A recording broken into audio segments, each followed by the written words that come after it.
Okay. We're gonna do Here, you want to come in here on this side? No, I'm gonna be sitting right here. You got here in the middle. I'm sitting on a stool. Action. Jeez. Action. Click.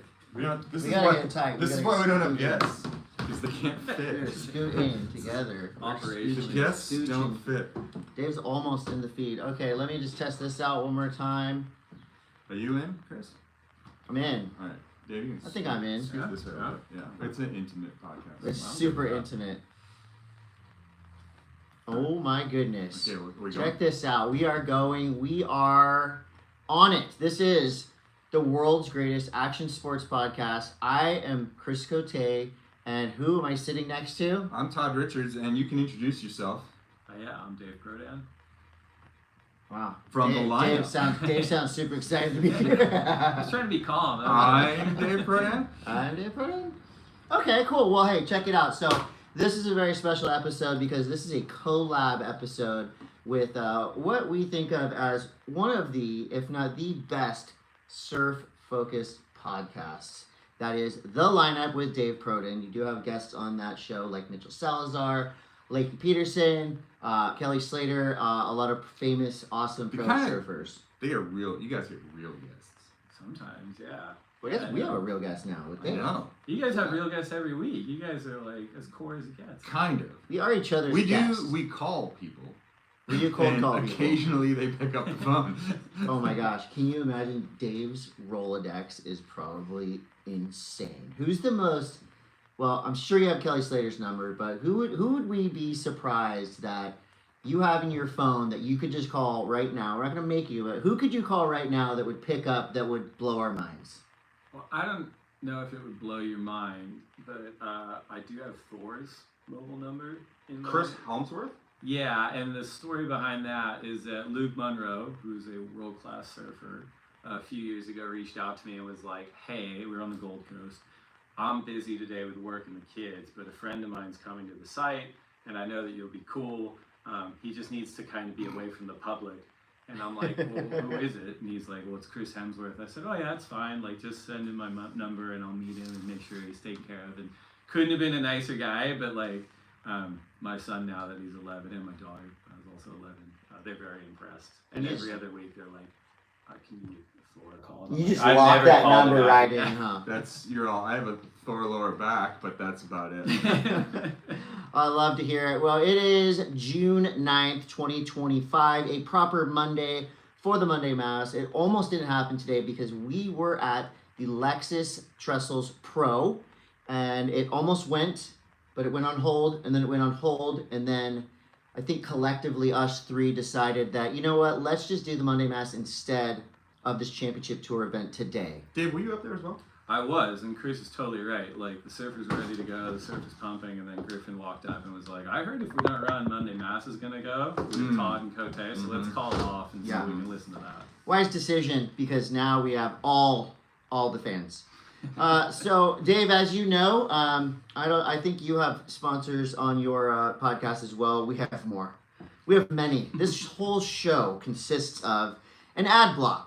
And let us start by our presenting sponsors, Sunbum, and I do have some show and tell. So, Todd, I don't know if you got this, and Dave, you might think this is pretty cool, but this is the new Sunbum signature doll of Katie Simmers. Did you not get this in the mail, Todd? No. Wow, loser. Brock, anyway, what are Katie you Simmers doing, right dude? there, and we got the new Katie Simmers Can I bust this? signature. Or are you keeping this? I was going to sell it on eBay. No, yeah, you can bust that open. So, Katie Simmers. For those people watching and listening, we're looking at the new Katie Simmers sunblock, lip stuff. Todd's cracking into the I'm box. busting into the Katie Simmers signature. It's not really an action figure. It's a figure. It's a It's figurine. a figure. Dave, tell us why Katie Simmers is so special here in 2024 and 2025. Well, I mean, I feel like you guys should, because you probably know her longer than I have, since she's a San Diego royalty at this point. Does Don't anyone forget her Chris Borst surfboard, really know bro. Katie Simmers? Well, That's the question. isn't that what makes her so special? A little bit of mystique and mystery in 2025 That's right. and the information age, where we get a lot of access to a lot of people. Dude, Cake Dog is the sickest. I was Especially with the gorilla. If you have the Look. gorilla at home. Wait, her board. Don't forget her board. Don't worry about it. I'll post the That's a gorilla. Chris Boers 3.4. That's 3.4 inches. Oh my gosh. It's like you've never played with a Just figurine Just before. keep going with the podcast, and Okay. I'll handle the posing. By the end of the pod, we'll Yeah. have this Yeah. dialed. See, this is what we do. Yeah. This is what we do. This is what we do. Also, Katie just dropped a new flick. It's called Milk and Honey. It premiered at Sunbum HQ. My band was playing, so I missed it, but I can't wait to see it on the internet. Also, my son Roman was in the latest Sunbum commercial, so a lot of thanks to Sunbum for all they do, and go Katie. Also, One Wheel. One Wheel is our newest sponsor. You ever ridden one of those, Dave? I would die. Have you guys? Yeah, Oh, it's you know, it can be scary. It can also be really fun. They're really fun. I'm always Um, impressed. The little bit of sketchiness to it Yeah. makes it really fun. But like that's kind of what helps make it Yeah. awesome. Not a 4 beer try. I forgot to talk about the new Skull Candy Crusher Katie Are those Simmers Katie Simmers? model. Yeah. We can't get her on the podcast. At least we got all of her. She might answer the Signature. phone call, but who knows what she would say. And also, this is another one of our sponsors, Bachan's Japanese barbecue sauce. Now, this right here is a gift to Dave Prodan because, like myself and like Todd, I would venture to say Dave is a bit of a nerd, and he's gonna love this. There you go, Yeah, Karate Kid out in Ooh. theaters now. And it comes with a headband. You That's know our what? gift to you. I really appreciate this stuff. Both me and my daughter love Bachans. Although we've been mispronouncing it, calling it Bakans. Oh, Bakans. Now I know. Bachan's. It's short for Obachan, which is Japanese for grandmother. Yeah, and you know what? Do it. At the end of the pod, you can probably take all of it. Yeah. We so- got I plenty. probably will. Yeah, we got plenty. Who else we got? We got New Greens. New Greens. These are supplements that Todd takes. That's why he's so youthful. He drinks them. That's He right. shakes them up in a cup and drinks them. You got to do something. And one time he took a spoonful of it, and Dry. that was amazing. I raw dogged Oh. a spoonful of New Greens on the podcast. I don't recommend. You ever seen someone do the cinnamon challenge? Yes. Yeah, it's that. Like that. Yeah. It might have Except been like worse. healthy, right? You probably feel Yeah, awesome. I almost died on the live podcast. It would have been so I was viral. literally choking to death, and Chris was like crying, laughing, Yeah. watching me. Like I almost died of laughter. We got Spy Optic. They're right here on my face. Todd has I saw him driving around with spy sunglasses in his car. He's looking super cool. And we both also ran the snowboard goggles. Todd as a team rider, me as a guy who gets free stuff from Todd. So Spy Optic. Hansen Surfboards at Hansen Surf. You can get Spy Optic there. You can get, what else? You can get all the Sunbum stuff there as well. So Hansen Surf, that's our local shop. They've been with us forever. Machu Picchu Energy, We got him. you got them, but you guys are all pumped up, right? I'm psyched. Yeah. Everyone's okay. We don't need it right now, but maybe in an hour or two, that afternoon kick from Machu Picchu Energy at machupicchu.energy. Panic and Coffee and Tea. Here, Dave, more gifts for you. This isn't the... Oh, we got the mugs. No. We have them. This isn't one of them. This is a Monday M.A.S. Are you sample. getting the gist of how this thing runs, Look, Dave? Dave, this is a sample mug. The new Panikin Monday M.A.S. mugs have Monday M.A.S. on one side, Panikin on the other. And by being a guest, you'll get one of those too, but this is just a placeholder for now. I love Placeholder. coffee mugs, by the way. Oh, Do you perfect. collect them? Oh yeah, it's like at my one thing. Oh my god, I do Yeah. too. One of my cupboards in my kitchen, 3 shelves, packed, double stacked with mugs from all over the world. I collect water bottles, but not by choice. I think the coffee mug is like a story start. For sure. I'm all for it. I was thinking of doing a whole like Instagram shoot with all my mugs and talking about them. And then I was like, you know what? That's going to be a monumental waste of my time. No one will care. But now and then I know Dave cares. I might have to do that. Bubs Naturals at Bubs Naturals. When I drink my Panic Coffee and Tea in my coffee mug, I'm always putting that collagen in there, the MCT brain oil. That's why I'm so smart, handsome, funny, and my hair has grown back. Mint Tours. Dave, we want to personally invite you and everybody listening and watching to the best snowboard destination on planet Earth. We're talking about the area near Hokkaido, Japan. Well, Hokkaido's an island. Well, You're it not is really near- on the island. You're actually on the island. Asagawa. Did I say it right again? No. Damn it. Say it one more time so I know. I've only been there 3 times now. Asagawa. Asagawa. Yeah, that's fine. Well, what did I say? I thought I said Asagawa. Anyway, go to Mint Tours on the gram or on the internet, and you can sign up for the Monday Mass package. Get the gold package. What's the gold package include, Todd? It's just all the onsen, naked onsen with Chris you can possibly stomach. Yeah, and you get to watch a live episode of the Monday Mass, which is priceless, and you get to ride with us, and Todd might spray you in the face if you're lucky, if you get the gold package. But for real, that's going to sell out, so get on it now. We got Vessel shipping at Vessel app. That's VESYLAPP, the best way to send stuff. Dave, I've got some stickers for you from our sticker sponsor at diecutstickers.com. Dave, if you want to make custom stickers, this is your place right here. We got a guy. Look, we actually sourced this sticker, and you'll know exactly what this means. Cry is free. Explain to the audience what cry is free means to you. Yeah, what does cry is free mean? Oh, man, I'm getting put on the spot. I'm just like enjoying all these gifts. But cry is free to me means that if you want a bitch, go for it, buddy. There you go. Because, There you go. Cry is free. He knows. That's right. What else we got? Don't blame me, I voted for Richards. Don't blame me, I voted for Coté. That's for you too. These are great for the next election. Hey, well, yeah, God willing. We're a very political podcast. We also got a Panic and Coffee and Tea hat for you right there. Yeah. There we go. All right, well, that's our show. So thanks everybody for watching. Great. That's great. Um, See, this is how we're just really tight. We'll come back next week. Yeah. Oh, actually, I forgot the most important part. In Sunbender news, Sunbender, these guys love this band. They're so good. SUNBENDR. We're on tour. This awesome band's on tour. They just played North Park Music Fest. They're playing at Knuckleheads in San Clemente on Friday the 13th. That's this Friday. They're playing at Summer Fun on the 101. They just dropped a new song called Stick Up, and it will be featured on the WSL broadcast at the Lexus Trestles Pro. All right. It's the Lexus Trestles Pro, right? Not the Lexus Lowers Pro, because Someone brought, Trestles. Someone Okay. was like, it used to be called the Lowers Pro. I'm like, no, I don't think so. Okay. Trestles now. You know, sometimes, Yeah, I think so. and I should admit this to like one of the bosses over here, sometimes right before we start, I have to turn around. Do you ever do this? And I don't turn know around what and your look name- at the banner. Oh, you. Okay, cool. I got it. You ever do that? I've been sitting next to people I've known my whole life, and when I go live, I forget their name. Bro, when like post-heat interview, and you're hoping, you're drawing a blank, and you're hoping that the host is going to throw to you and say their name, instead of like, all right, we got Todd Richards with a special guest, and you're like, That's Hey, gonna be so- hard with like, when you guys are doing any kind of interview stuff with like amateur surfers and like they're from different countries and their name, like you're like, please don't butcher the name, please don't butcher the name. bro.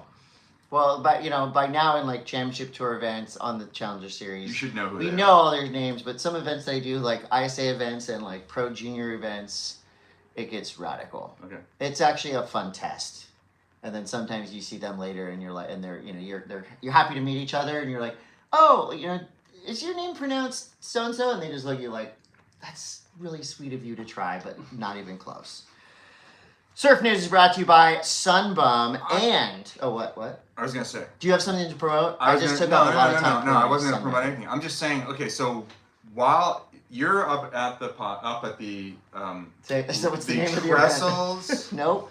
Wait, look, Lexus? Lexus Trestles Pro. Yeah. Okay, so you're there, Dave. You're hired. Lexus Trestles. Trestles I'm Pro. gonna edit that whole part out. What is your job there this week while this event is going on? Yeah, that's a good question. So at the event, it's nice. It's in close enough. I live up in Oxnard, so I can come down and check it out. That is not close. Well, yeah, it's closer than like Western Australia for me, right? So, True. it's great to have everyone in town. We got a bunch of meetings with our sponsors. We got a bunch of meetings with the media. In my job in strategy, you kind of work across a bunch of different departments. We work on tour redesign stuff. So we have a surfer advisory council. So it's good to get like FaceTime with everyone and just get a temperature read on how they're feeling about things. If they have any feedback, that's really productive. And yeah, that's my day job, and then the podcast is just like a volunteer fun on the side. Oh, Dave is the brand officer or chief strategy and brand officer, but you've done kind of a little bit of everything at WSL, right? Like you did some PR, some marketing, and in a way, you're kind of like the first responder or the first out there on the line when good and or bad things happen, right? Like you have to react when so-and-so doesn't get the score and the internet flares up, or, you know, John gets crowned world champion. Like, you are the first to kind of deal with a lot of that stuff in a way? For a while I was, yeah, definitely. I came up, as you said, this is my 20th year. So, like, when I was in media, there was a lot of that, like, interfacing with journalists and surfers. And then, yeah, I moved into brand for a little bit, and now just strategy. So I think the more I've done it, the more I've realized it's like, oh, it's, you know, like letting the commissioners or the tour managers or the surfer reps themselves, like, manage the conversation. For me, it's way better. I think for us, it's like, if we've got even good kind of B2B business news, our consumers, they just want it from the surfers, right? So I appreciate getting to work a little bit more in the background now and kind of just support other people on how we get to see the world's best surfing. That's awesome. I'm sure you field fun and not fun questions, but we do actually, speaking of that, we got a ton of questions that we get to at the very end of the show. So a lot of stuff that I think you're going to get a kick out of, Dave. And I don't know if anyone's going to actually challenge you, because I know you're a really smart guy, but they should be some fun questions. And a lot of would you rather based questions. I think our audience is the worst. Not the brightest. Yeah. Hey, you know, I will say this: is that being on tour for as long as we have, would you rather is the standard card trick game. Oh yeah. So I'm well versed. That's a good game. Well, we'll get into the Lexus Lowers Pro here in a second. I just got to tell you about our presenting sponsor for Surf News. Of course, we got Sunbum, but this is a brand new one, and this is basically just me trying to get a piece of surf history. Steve Boysen, who I used to ride for back in the day, legendary shaper, is starting to make, or has already started to make, exact replicas of the infamous and incredible 1989 Christian Fletcher surfboard. Okay, so you remember the board on the bottom, Town and Country big, Christian Fletcher surfboards logo huge, Steve Boysen logo, KNAC, Astrodeck, all of those awesome sponsors that Christian had when he was airing over people's head at lower trestles, when he won the incredible Body Glove Surf Bout back in the day, one of the first events being won by Airs. That was Christian Fletcher. There's 70 boards in total. No machines, no reproductions. These are made to the exact specs. Are there logos on it? All the logos are on there. Sick. Everything is, it's not like a board made to today's specs with the graphics and stuff on it. It's the exact board that Christian was riding back then. So there's 3 to choose from. We're going to have them on the back wall. A couple of them on display here momentarily. And again, we are? Yeah. Where do those come from? They're coming. Wow. There's so many surprises. We make promises, and sometimes we keep them to the audience. See the, Christian, I don't remember who was being interviewed by the past couple days, but he basically was being interviewed about the airs and how many airs are being done in surfing. And Christian's just like, I win. I won. Yeah. Like, basically, like, everyone was trying to, like, make airs stop, and everyone was complaining about him. Well, Dave will know this. Yeah. Like, when growing up, there was a huge controversial issue of Surfer Magazine where a bunch of surfers on the ASP tour at the time got together and they wrote a letter basically saying like, this is not surfing. Yeah, they were like, it was like a letter to the editor. We're like cultural arbiters. Yeah, I mean, I think like you guys know, like surfing's kind of more than a sport or an art. It's like an identity for a lot of people. So I think everyone takes it super seriously. But it always cracks me up when you hear stories like this because we all fancy ourselves as like progressive nonconformists. And then it's like, I'm going to write a sternly worded letter about I do not like the fins being above the water. And they thought that would like, you know, keep they thought that would be like a bulwark against like airs entering surfing. We're going to nip this one in the bud. That's right. And not naming names, but there was a list of surfers that signed it. And, you know, I get it. It's scary when new things happen. Surfers, and Todd talked about this a couple times on this podcast, we are stubborn, we're sentimental, we like things how we liked them when we were kids, how we're growing up. Which brings me to my next There you go, topic. 2026. We're here in 2026, and I'm gonna address this to you. Okay. We've got Josh Kerr riding twin fins now. Oh, I thought you were going to talk about the changes to the tour. This is good. Well, we'll talk about that. We got all day. We got all day. So we've got Kersey actually ripping proper ripping on a twin fin. Ripping. for years, I've kind of heard I've asked Chris about it, the underpinnings of, if you ride a twin fin, do you get scored differently in competition? But I feel like, is Kersey opening the door and making it okay to ride? You have to concentrate on ripping. We don't care what you ride. Right. As long as it's a short board versus long board, but we don't care what you ride. Yeah, no, I'm with you, and this is a big thing I'm on our podcast. I'm always like jabbing CT surfers about like, would you ever do this? Would you ever do that?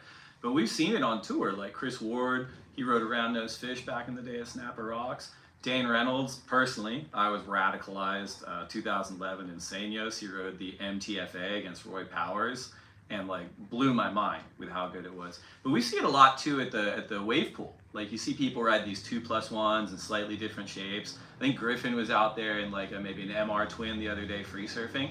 I think he looks better than he looks on like a hi-fi thruster a lot of times. You can draw different lines, you can get different scored out of it. And these boards are so high performance anyway that there's not really a ton of compromise in terms of the verticality of it, I'd imagine. So I would love to see more people experiment because I think they all surf so well, but after a while you're like, that's the same line, that's the same line, that's the same line. I think it's a huge advantage for someone to take one out and it's a point of difference. And I think you're right on Kersey. Like he's surfing better than he ever has on twin fins. I think he could qualify through the CS on them. Now, so Kelly Slater famously made it harder on himself when he shortened his board. It seemed like, not that the judges weren't ready for it, but we fell in love with how Kelly Slater surfed on a 6'1" thruster, and I still see it in comments to this day. I hope he rides a 6'1" thruster. Like everybody wants him on this thing. Again, the sentimentality. But I think Stuart Kennedy was a great example. He was riding Tomo boards with like the chopped nose.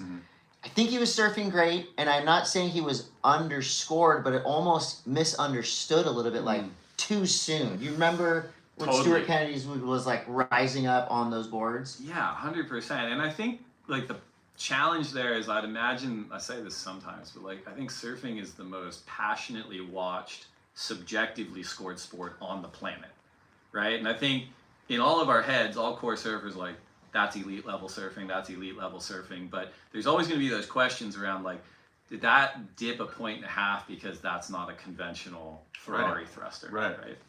Yeah, and it's like, you think about, is it because aesthetically we're trained to see a pointy nose? Yeah. Because We're sentimental. We're sentimental about, even still, when I'm in the water, and if I get a board that is more rounded, it kind of goes into this other category. Regardless of how the tail shape is and how the board works, my brain's already like, oh, this is like a fun shape. Sure, yeah. It's a slippery slope too, because I think on some of those shapes and those templates, like the Kersey template or the MTFA or some of the Mayhem, they've all got them, right?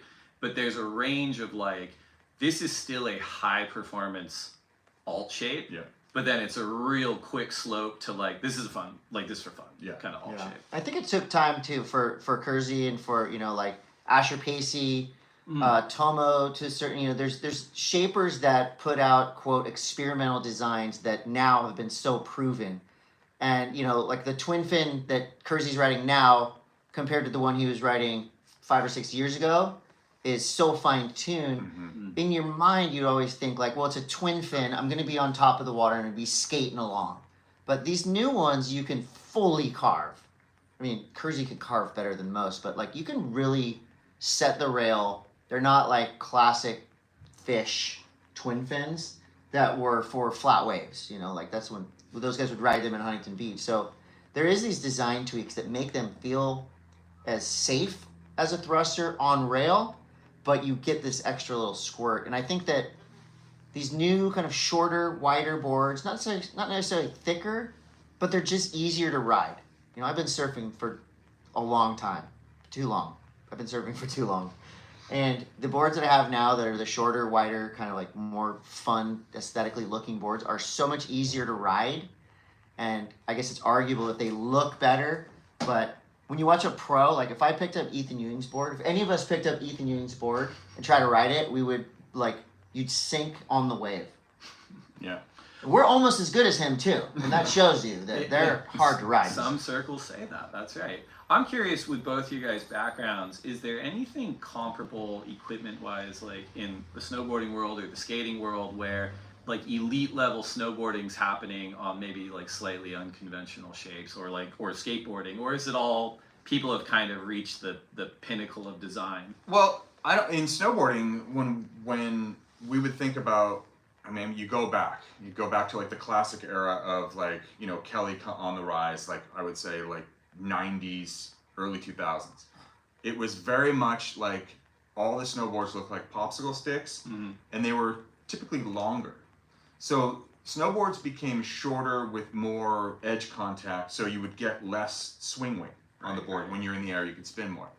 And they would kind of get smaller, and I would say with skateboards, the shapes went to like the popsicle stick, and now they're kind of coming back to like a blending of the old and new. I do think that everything's kind of on this same track of like, you can do whatever you want if you can rip on a bigger, like some people prefer to skate on wider boards because they flip slower. Right. It's more controllable to them. When did powder snowboards, you know, like swallowtails? I know that was like the very first shapes, but when did those get popular? Cycled back. Like probably like 10 years ago, they really started to rise again, and then I feel like it's its own sub-genre of snowboarding at this point. Is it to make it easier to ride powder? Exactly. In theory. Yeah. Yeah, I mean, in skating, like you see now, a lot of mostly older skaters they're riding really wide egg-shaped boards. Like the egg board is super popular. Right. Guys who skate, you know, guys and girls that skate curbs and stuff like that. Mm-hmm. The egg would be like the twin fin. You know, Sure. cruiser, you're stable, but you can also still flip it and do all your tricks. I just look at twin fins like you're loosening your trucks on a skateboard. Right. Like that's, Ooh, I like that. you know what I mean? Can I use that? Yeah, you can I'm use gonna that. steal that. Yeah. I'm gonna edit it out and then. Just open the next show where they'll be like, I was thinking about something. Well, you know, as you know, Dave, this is a news-oriented podcast most of the time. Do we have any? So we got some news. Okay. So Beach Grit reported on this, and I had no idea about this. So there's a new Jeremy Flores documentary out, and in 2019, Jeremy Flores, you know, win the Quick Pro Hossiger, almost gets the title. He retired after 2021, and shortly after that, he was told he had an inoperable brain tumor. He was feeling sick. He wasn't feeling good. He didn't know why. And this documentary now tells this whole story that a lot of people didn't know. I didn't know. Mm-hmm. He was losing his memory. He had to relearn how to speak, to write, and read. Wow. So this documentary just dropped in France, I believe. So hopefully we'll get to see it in America.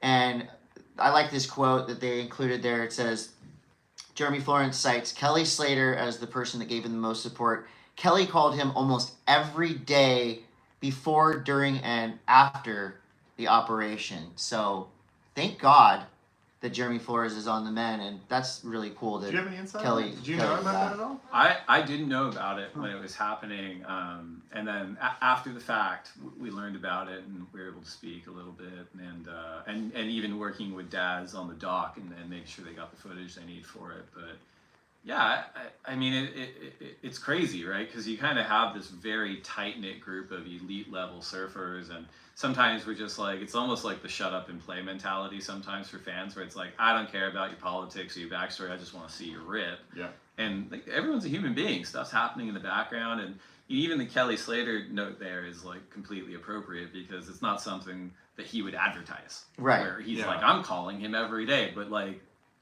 they're all doing that multiple times a day with different parts of their lives. So a similar thing happened with Brisa Hennessy, right? I mean, this was a surfer in peak form, but then, you know, it's like, I would never have noticed anything wrong, and then all of a sudden, a year later, she's saying, well, I went through this wild time with health and with, you know, maybe a similar thing to Jeremy, but it's just so rad when, like, people get through something like this and are able to share, and, like, you know, it's a reflective thing, so it's not like you don't mourn, you don't worry, you're just celebrating, you're just stoked that they came through to the other side.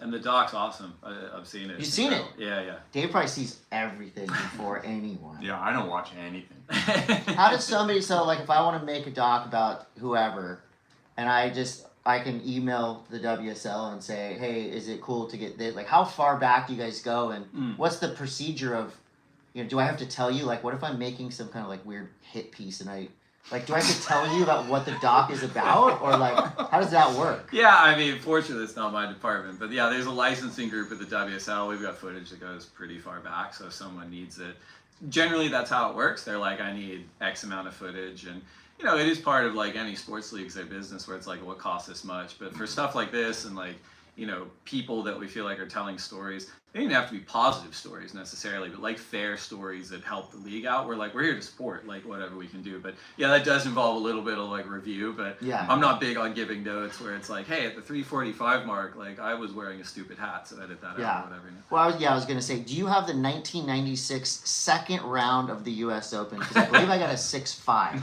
before losing. Clearly. So if we could get that Clearly, footage, I had a 6'5". if we get that footage, that'd be great. Okay, so you guys might like this news. This is another kind of good and bad thing. Surfer Magazine is saying hurricane season is coming in hot.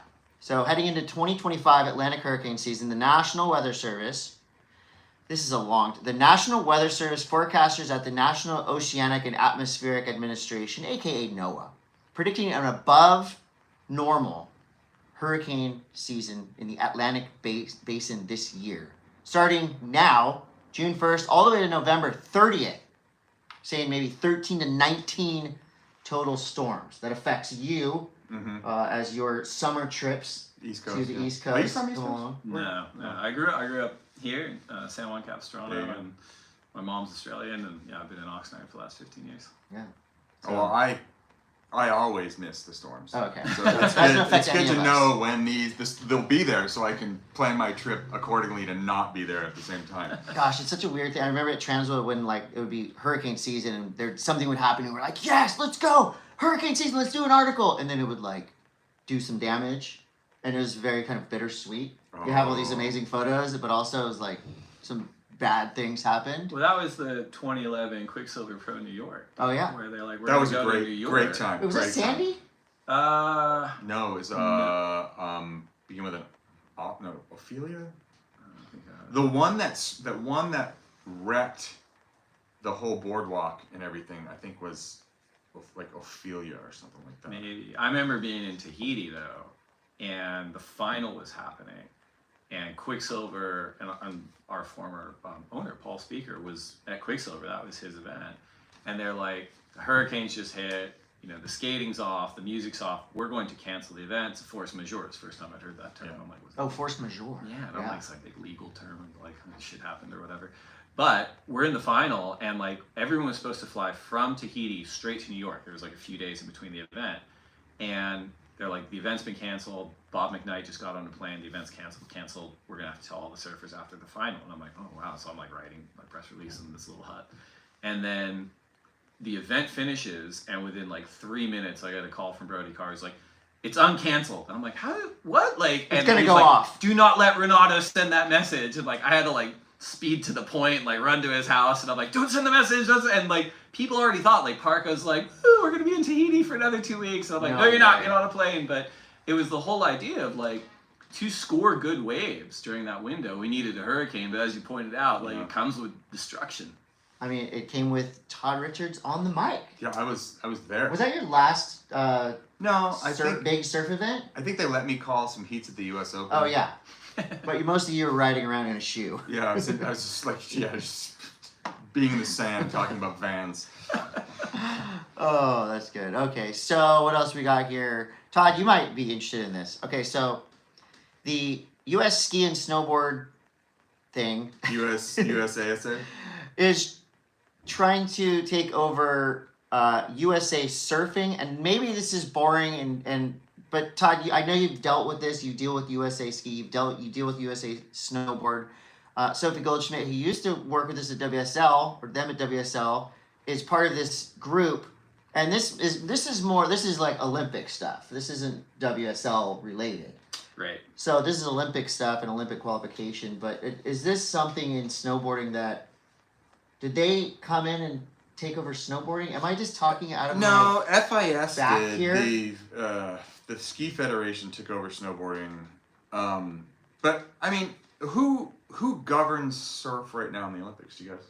Well, the ISA governs it for the ISA. Are they under another category? They're basically the global amateur organizing committee for the IOC. Well, they predated surfing being the Olympics, and then every country, as I understand it, has their own kind of national governing body. So in the U.S., it's been USA Surfing historically. Mm-hmm. Yeah. Right. Well, I mean, so snowboarding was governed under ski. I know skateboarding has their problems because Roller skating. they're under roller skating. Or rollerblading. Well, what's the problem? No problem at all. It's wheels. And then, so I guess, I mean, wouldn't it be cool if there was a governing body for, like, if you were trying to go to the Olympics for quote unquote an action sport? To, like, if it was just made up by people who kind of get it, you know, across the board of, and maybe that's what they're trying to do here. I don't know. I have no opinions. I guess, you know. I mean, like, our exposure to it is, like, the CT is still a tier 1 qualifier for us. So that's how we kind of work with the ISA and the different NGBs. But, you know, Sophie was the CEO of the WSL. She's a super smart person, and it sounds like she's had a lot of success at US Ski and Snowboard. And, you know, wherever it lands, like, I'm with you. Like, I kind of think for any of these things to succeed, you need inside people that can flex and look outside, and then outside people that can flex and look inside. And sometimes we get like the hardcore core whatever activity person that has like no flex, and it's like, well, that doesn't really work. And then at the same time, you get a lot of people coming from outside that have like a total disrespect for the culture, and that never works either. So Right. I think you kind of need that balance for it to work in 2025. For sure. That's kind of one of those we'll see what happens types of things for me. Best of luck. Yeah. Todd and I have been talking a lot about old heads ruling the world. We talk about Josh Kerr. Right now, Jody Smith, wanna number say 1 it? in the world. Do you want to say it? What? The term. Oh. Shredaphilia? Shredaphilia is Yeah. when an older surfer or skater or snowboarder Competes with younger. is shredding Trademark. on. I know. Yeah, no, Todd Richards' trademark. So if we're on an We were- FBI watch list, We were that's worried about it last week. Chris and I had like a sidebar after the podcast, like, should we say this? And Chris is like, well, we're uncomfortable saying it, so it's totally fine. Yeah. You're not enthusiastic. Yeah, I'm saying. Todd. You know, we're not celebrating it. We're just saying it. Yeah. It's a word. It's a thing. And he made it up, Todd Richards. So in the vein of that, Bustin' Down the Door is touring right now. This is one of the greatest surf documentaries ever made, hands down. Talks about the bronzed Aussies coming over to Hawaii, thinking they're hot stuff, and getting pounded. You know, and that's kind of the crux of it. Of course, you know, it's all fun and games at the end. But I want to ask you guys, how important is it for young surfers to see this kind of stuff, to really get a gauge and a sense of their history and of, you know, why a dad from Encinitas can take his 10-year-old to the North Shore and send him out a pipe and a helmet and the kid doesn't get slapped. It's because of stuff like this. So why is it important for the youth to watch a documentary like Bustin' Down the Door, one of the best things ever? No, I just think it's like just with anything. I mean, you realize where you can't have a big old house without a solid foundation. And just like snowboarders and skateboarders were like literally beat up and spit upon and not let even to be able to do it anywhere. The same with surfing. Like, you have to pay your dues. Yeah. And even though, I mean, I just feel like even though you can still go to Hawaii, like, you should watch this so you understand the respect that needs to be given Yes. when you go there. Yes. That's what I think. Totally. And I mean, Bugs was the president when I started, and I'm like, I think that's been like the most special thing about this job in like 20 years is I got like a Bustin' Down the Door oral history every week before the film came out. I think it's like the best documentary I've ever seen. But I think you're totally right. It's not just about like that was a flashpoint in terms of cultures clashing and how like important respect is wherever you go. It's also about like the birth of professional surfing. We're coming up on our 50th year next year, 2026. And I think it's important for kids to watch it just to understand that like here were like visionary surfers that willed a profession into being just because they're like, I think this is special enough and I think I'm good enough to get paid to do it and I want to see how far I can push it. And it's rad. Like they created something out of nothing, and yeah, it's definitely worth everyone's time. Yeah, so if that comes to your town, go check it out in a theater or wherever on your TV with the remote, you talk into it. I think you can say it, and it'll come on your TV. Other documentary news: Tatiana Weston-Webb just came out with a new doc, getting rave reviews, and also a huge shout out to the late great, one of the best ever, Greg Browning, who had a huge hand in this. So that's happening right now. It was just at La Paloma, 2 sold out nights. So when that comes out, check that out for sure. And another one that's pretty interesting to me that will be, I don't know if it'd be scary to watch, but it's definitely a little bit controversial. It's called Shark Whisperer. It's coming out on Netflix. It's about, what's her name? Ramsey, something Ramsey. She goes into the water and she swims around and she touches the sharks and talks to them, pets them. What? Yeah.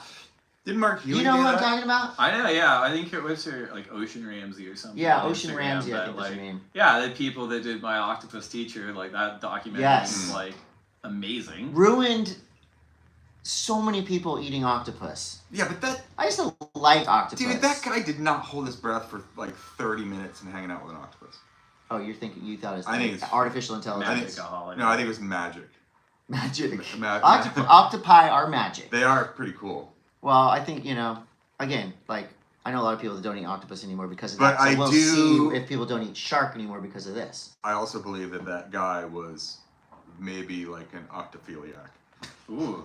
He was a little too into the octopus. Wait, have you thought of this before? No, I just came out. That's brand new. Yeah. Dude, you're on fire. Do you think this is Octophilia. going to change the way people React? look at, like, huge apex predators and, like, they're going to go up and pat them on the nose and stuff? I think Octophilia was, Not Octophilia, huge that for a Ocean while. Ramsey doc. so what would you call this? Sharktophilia? Not as good. Cal- Sorry, I'm gonna edit that out. Chris has never looked at calamari the same way. Oh, wait, man. that's squid. Yeah. So that's Never family. mind. Lastly, this is, I just, so Dave, before each episode, I go around the horn, every surf, skate, snow website, and do the whole thing. And this article kind of caught my attention. It called, "Here's everything you need to know." This is on Surfer Magazine. Here's everything you need to know before surfing Nazare. So basically, the how-to Number Guys, one. I No. read about this really cool place on the internet, and I'm going to go there. Garrett McNamara is screaming you in the It's- lineup. They're like, I read the article. What's going on? Yeah, no, it's like how to get there, what to expect. It's like if you have to read an article about how to get to Nazare, you probably shouldn't surf it. Although on a 2-foot day, I guess maybe. What was that? Do you remember when Garrett McNamara had Anderson Cooper on the back of the jet ski? Yeah, that was cool. Yeah. Yeah, If the spot wasn't blown out at that point, I don't know. spot's mellow. Go ahead and go. I can read the Yeah. article. Yeah. Have fun. And if you want to see the world's best surfing by the world's best surfers at one of the premier breaks on planet Earth, tune in at worldsurfleague.com. All right, today was off. What is It's like a website that you go to No, and no, no. watch the surfing. No, I understand that. Oh, What is the consensus of call? Ooh, I think we're on tomorrow. you, I'm not making the call, but since you three of us aren't podcasting, I say there's a good chance. and who knows whenever these people listen to this thing, like it might be over Or for all not, you know. or not listen to it. Yeah, Well, it's- and it's a good lesson. Listen to it as soon as it comes out. Yeah, True. that's true. And you know what? Also, I feel like, especially around town here, I know a lot of people, and you see them all over the place. And for the past 2 weeks, it's been, when's it gonna run? And I'm like, you're barking up the wrong tree because I show up every morning with no idea when it's gonna run. I'll show up in the dark. Hey, TV so I don't even know man. then. Yeah. Hey, commentator I'm Dork. like, I've never read a forecast correctly. Do the pros still stay in Encinitas? I remember back in the day, you would always see the super pros walking around at your local. Oh, you're in the Trestles Pro. Yes. Okay. That's just because they like to party down here. So the Changed pros a don't lot. party anymore, so they all stay up in San Clemente. It's a bit monastic on tour these days. would Yeah, you it's say? very quiet, Yeah. but we're seeing the best surfing ever. So Yeah, I'm not lionizing the past. I'm just saying Hey. it's a different world. Mm-hmm. I mean, Someone- arguably, someone someone call it would say it was a nerfing. little more fun. Back It's a little more. The corners, it's like there's a 3-year-old in the house. So there's a lot of rounded corners. It's just by like- choice. Yeah. Though. It's by It's their too much at choice. stake. Yeah, exactly. There you go. That is Yeah, straight out of the that's a handbook. great Okay, well, do you guys have any more surf news No. you'd like to talk about? No. Water got cold. here. Oh, that's big news. Yeah. I watched Rosie Hodge surf today, and she was paddling out in a long arm spring, and I like, good luck. She's like, I heard it's warm again. She came in, she's still freezing after 7 hours of being out of the water. And she's from like Nahun region in South Africa. So it's cold. It's Mm-hmm. cold. Skate News is brought to you by Spy Optic, Jamie Foy, Sodi Trip, Insanity, Big Fat Greek Sodi Trip on Thrasher now. This should be must-see viewing. They go to Greece? Yeah, they went to Greece and a Okay. couple other places around Greece. Is there surf in Greece? Yeah. There is? There you go. Yeah, there's well, they actually have like a pretty solid group of surfers. It's kind of like Italy style, you know? Like you have to have the right wind swelly window. Do you have any events in Greece No. or We do Italy? Israel. Israel, okay. Yeah, yeah. Not Italy or Greece, I don't know where. I think it's obviously really hard to broadcast or to plan it. Although Dylan Gray has scored over there. In Greece. Where hasn't it? Italy. I know. This is pretty cool. Gui Khury is Oh my god, this made is skateboarding ridiculous. history in Italy over the weekend in a park, in a cement skate park. The first ever 900 in a park. So in a cement park. And Todd, you've been upside down in the air over cement and over wood This and is going to snow. cause skaters to write a letter to the editor. Okay. There's some park skaters right now penning a letter to Thrasher. And getting it signed like, this is not right. This isn't cool. You can't just let people do 900s on a 9-foot transition. Well, why is it harder to do a 900 in a park than on a vert ramp? The walls are smaller, Okay. right? Yeah. There's less vert. It's less controlled. You're not setting up for it with an air. You're carving into it. There's the margin for error is greater. It's also a harder surface, and I think you have to be 14 to do things like that. Yeah. Do you guys, does the company watch skate events, snowboard events, and like, not take ideas or whatever, but do you guys ever, I don't know who it would be, but watching the event and seeing things like this, or, you know, like Vans Park Series, and like, I don't know, implement some of the things you liked into surf events, or are we our own world? I think everyone at the company, and depends on the department, but like the commissioner's office, tours competition, social media broadcast, I think they watch everything. Like your colleagues at the broadcast, like they're constantly watching other sports, skating, snowboarding, football, whatever, and trying to pull best practices and checking things out. I think with skating and surfing, the rad thing that I've noticed lately is it does feel like there's way more crossover, right? You got the Florence brothers. I think the guy's name is Pedro Barros. Yeah. Oh, yeah. Huge backside air, and he was at Stab High. So I do think it's really rad that everyone's kind of learning from each other, and it feels like you guys would be better to comment on this, but some of the skating I've seen come out in like highlight clips does feel like it has a little bit more flow to it than maybe it did like 5-10 years ago. Mm-hmm. And then on the surfing side, there's a little bit more explosiveness too. So it's kind of like a cool blending of like approach in a way. Yeah. Yeah, and Fully agree. I think the events, no matter what you're doing, you're always looking for, you know, how did this viral moment play out? What was the reaction to it? How was the enhancing of that viral moment afterwards? I think that's definitely something I know that NBC looks for, Right. with the snowboarding events and from surfing and everything else. Sometimes it's like I feel like if you try to manufacture a viral moment, you never hit it, and like you kind of need something that you have to be thoughtful about it, but then it has to actually have the secret sauce to make it work. I do, and this is a critical. I'm going to name names and be critical of this. I feel like X Games tries really hard to manufacture viral moments. Like the whole phrase X Games mode that's been like flying around. I don't know. It's just like this stuff happens naturally, right? And if you're there and you can capitalize on it and you do it the right way, and it's not like manufacturing moments to be. Yeah. And this is why we don't get hired at X Games anymore. Well, we probably went through that on our Well, you side. can't script this. Was You a can't full, script it. you know, that was like a almost like a manufactured thing. Well, Like, Todd, the history will be written. who said that? Dave said that. I did. I think that, but like that's kind of like everyone's got campaigns, right? And that to me is like a pretty substance-based ones. But I think what Todd's getting at is probably something that we've been through in the past too, where it's like if it's not, and this is a dirty word in like 2025, authentic, but like legitimately authentic, Right. people can sniff it out. Like we've all had broadcasts where it's kind of bad, but everyone's kind of geared to be like, hey, it's pumping, or like, oh my God, check this out. It's like the fans know, Yeah. man. Like Don't even get him started. there's no need to do that. We call that a who sucks least event.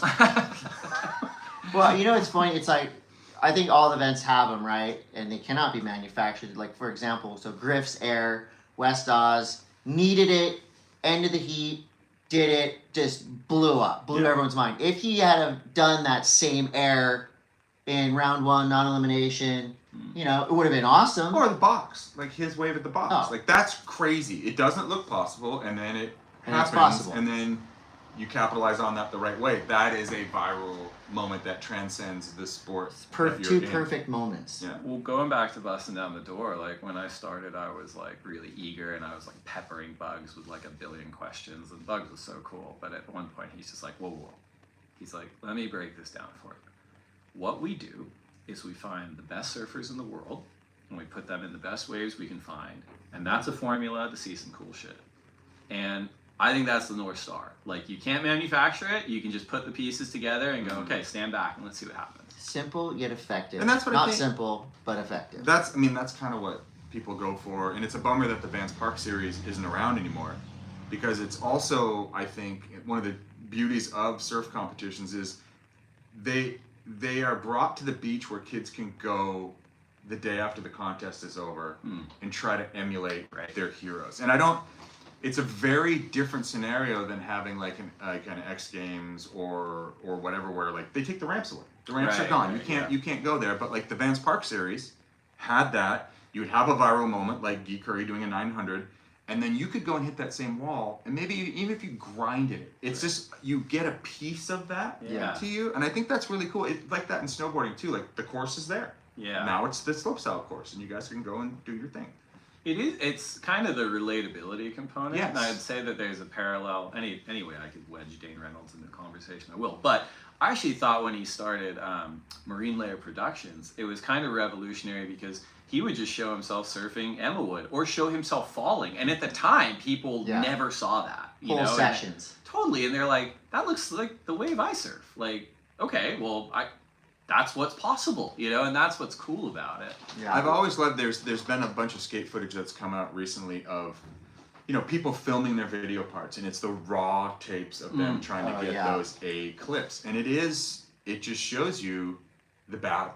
And I think people can, like you're saying, people can relate to the battle, like Dane just falling in Emma Wood or whatever, and like, you know, I've told Chris a million times, like one of my favorite videos from surfing I've ever seen is it's this video called Mayhem in the Fog.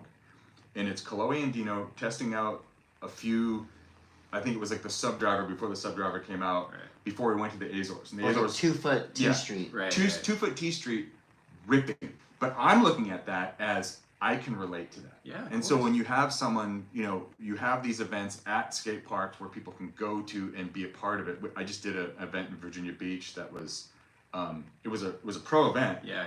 But it was open to the public before the event. Right. So it was just like being able to bring the public in to be around and really, you know, really be involved in the essence of what makes it magical for us to want to talk about for hours and hours and hours, and people to watch it for hours. The accessibility and the relatability thing is huge, and I of course have been accused of toxic positivity. U.S. Open is a good example. There's You're days. like a positophile. Oh, that didn't work. No, that did not work. I'm gonna edit that out. I'm the editor. No, so when let's say I'm doing the U.S. Open, the waves aren't that great. I always say, and it's like broken record, but I say, look, if you watch this and really study it as a surfer, you will surf better. And year after year, no matter what, the best I ever surf in that entire year is the Monday after the U.S. Open ends. Because I've been watching 100 hours of people surfing normal waves that we can all surf. I'm watching small wave surfing at its best, and it's just like, it's soaking in. So when I say that, I mean it. Even though Todd doesn't always believe me, I do mean it. And, you know, like that's why I'm looking so forward to this Lowers event, because, I mean, again, that's one of the only, you know, you can't go play baseball at Petco Park after a Padre game, but you can go surf Lowers after, you know, Ethan Ewing or Kelly Slater wins this contest. Who knows? We're in skate news. What the hell's going on? Don't worry about it. I'm here. That's my We're problem. blending. Tony Hawk's Pro Skater 3 and 4 is finally available to play. I mean, It's it's a always demo. been available to play, but if you order it now, you get 2 free levels, and you get to skate with Tony Hawk Haisa Leo. This is for the people that grab the Deluxe Digital Edition. You can also unlock the Doom Slayer. From Doom. Ooh. You guys, you play Tony Hawk Pro Skater, right? A bit. A Do you, bit? do you remember when that first free disc came out with Transworld? Yeah. It had like one level. And It this had is this is like The back in, warehouse, like, right? It had yeah. the warehouse. I'd be scared to see what this version looks like. Yeah, it's It'd probably be a little like- too good. Yeah, it'd be like a spaceship. I will say, I will take this opportunity. There have been a lot of surfing games, not a lot, but there's been enough. Transworld Surf, It's still the best. without question. Thanks, Without guys. question. Thanks, guys. Transworld snowboarding game too was Yeah, you're right. Was That there- was unbelievable. Was there a Underrated. Transworld skate? There wasn't. No. They didn't do a skate.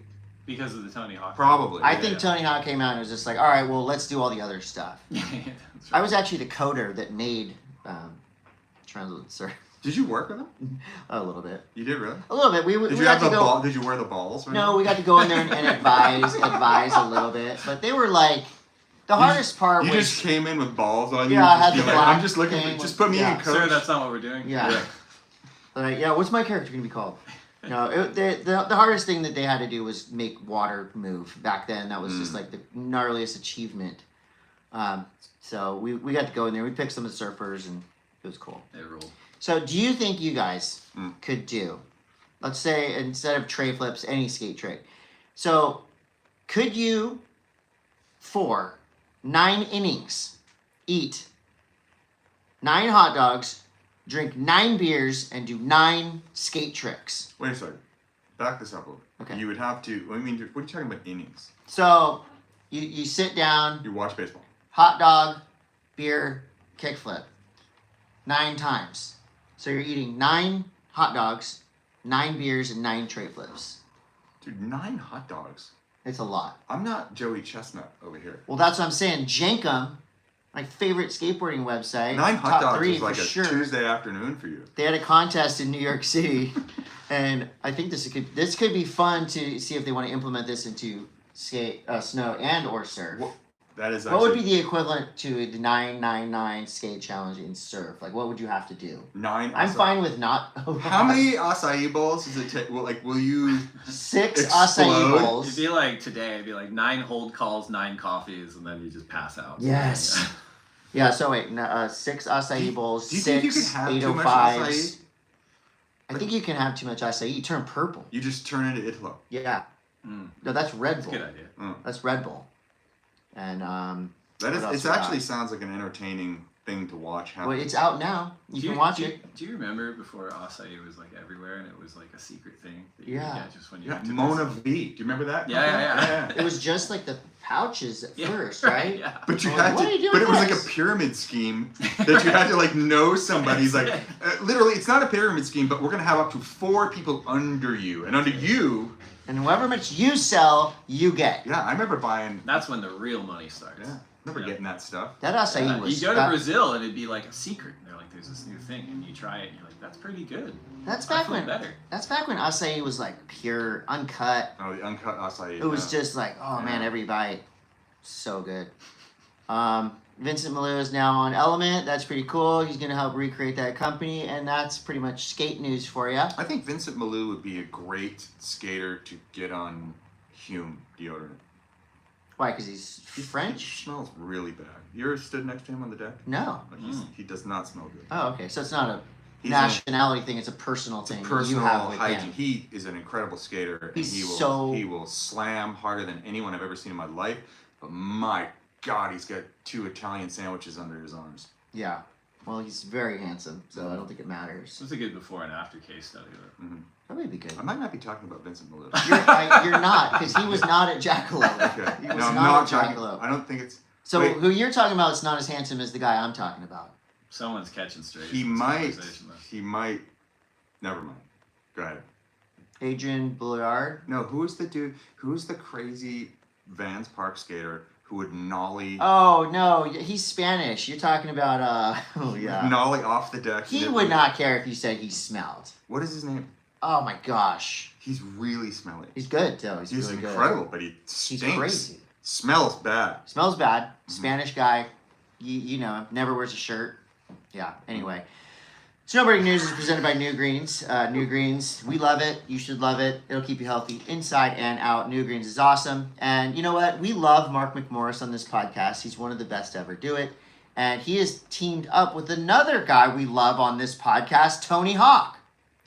They came together and they made a new skate park in Regina. Regina. Regina? It's just as if you would think to say You it. say Regina, I say Regina. There's a skate park there. So Regina's like in the Saskatoon. Is it really? Saskatoon. Wait, is it really Regina? Yes, Regina. That's where he's from. Regina. That's where Mark is from. Mark and Craig are from Regina. So I can say It's not Regina. It's Regina. Regina. It's Regina. You I can't think I say knew a girl there from Virginia. You named can't- Virginia. anything that hasn't already been said by them. Canadians are awesome. They're cool. Especially Mark McMorris. So now there's a park there. It's going to be awesome. He says some new skaters are going to be born in Regina. Out of Regina. These new skaters are coming out of Regina every day. Because of this new park. I don't see what's funny, Todd. It's because there's listeners with like earwax. They're like, most people are born out of Reginas. Yeah. Yeah. Uh-huh.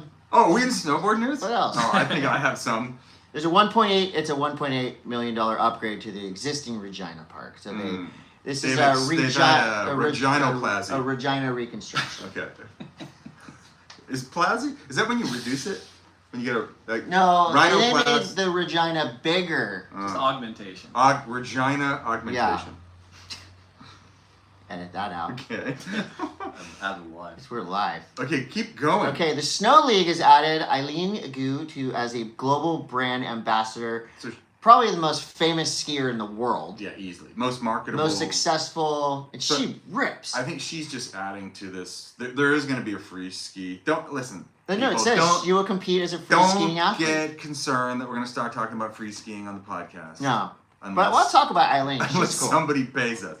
But what we're saying is that Shaun White's portfolio of what they're doing with Snow League is expanding into the free ski, and what better person to get on board is Eileen Gu. Now, Eileen Gu is, like you're saying, she's arguably one of the most famous athletes. She's on the cover of Sports Illustrated and Time magazine. Like she's been. Dave, I'm gonna throw this to you. Yeah, hit me. So she grew up in the U.S. Mm-hmm. Okay, competes for China Mm-hmm.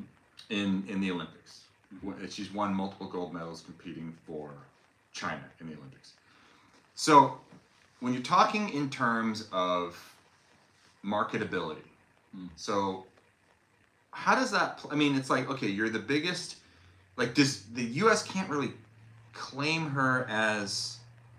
She has her She's dual parents. citizenship. Yeah, her mom is Chinese. Her dad is.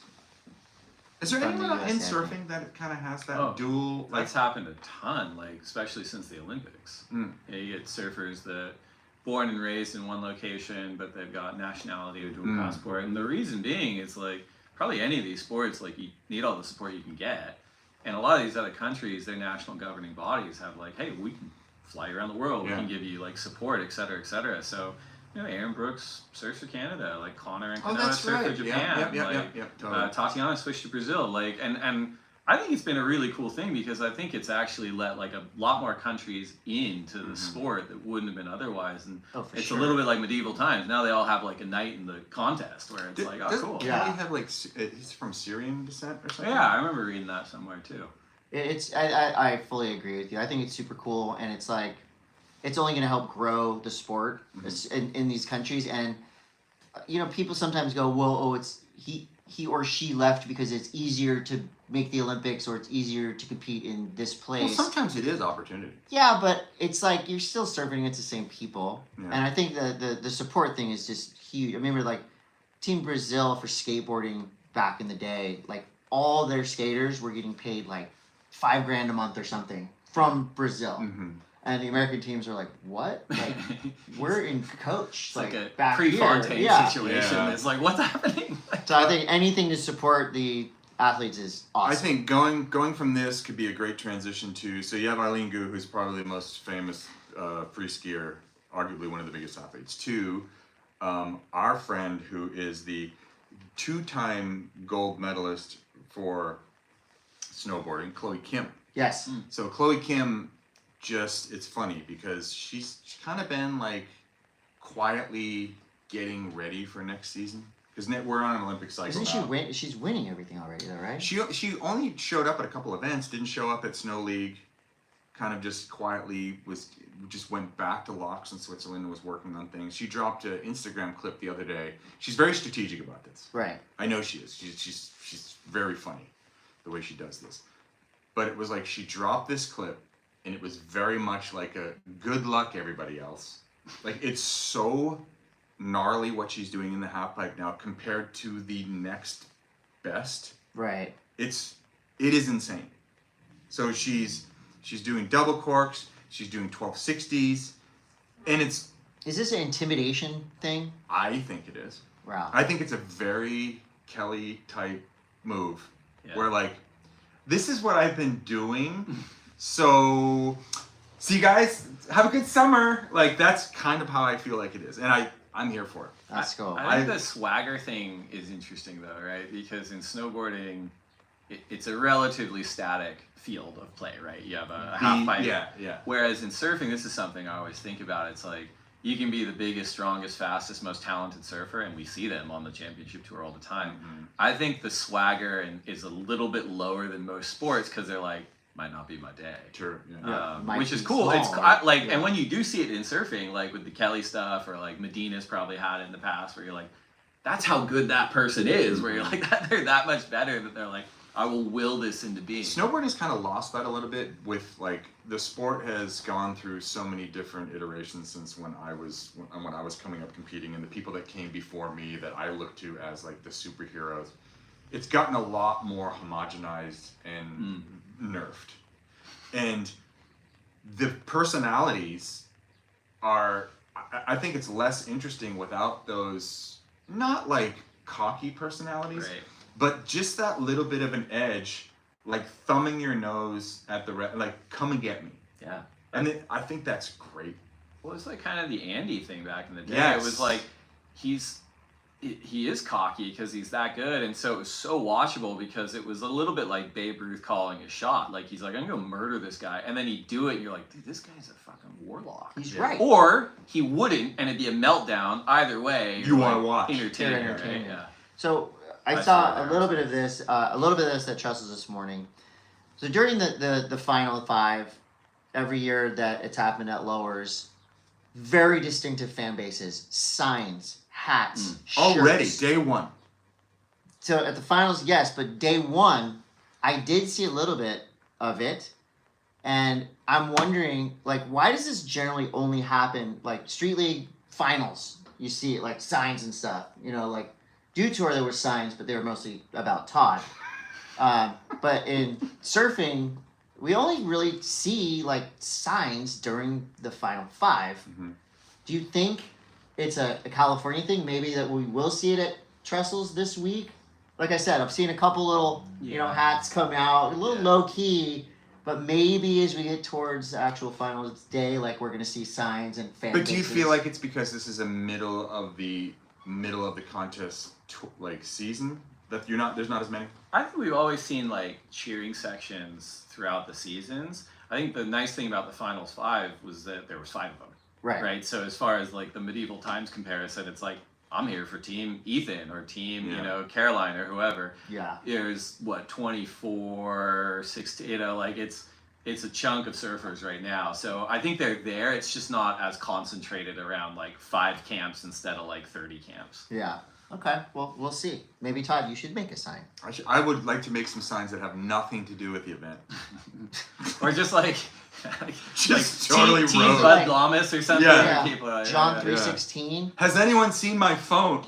That's You got any more snow news, Todd? I think we were saying Mammoth is about to close. They're ending. We're gonna be saying that for another. It's 5 crazy, weeks. but it's the whole circus now changes their focus to Mount Hood in Oregon. Everyone's going to be going up there. We've got a midlife crisis camp that's going down the end of this month. Is that what it's called? It's actually, we have this, there's this old head contingency in snowboarding now. We're like the midlife crisis crew. We do a movie. To be in the movie is mainly focused on people that are over 45. Yeah. You know what that is, though?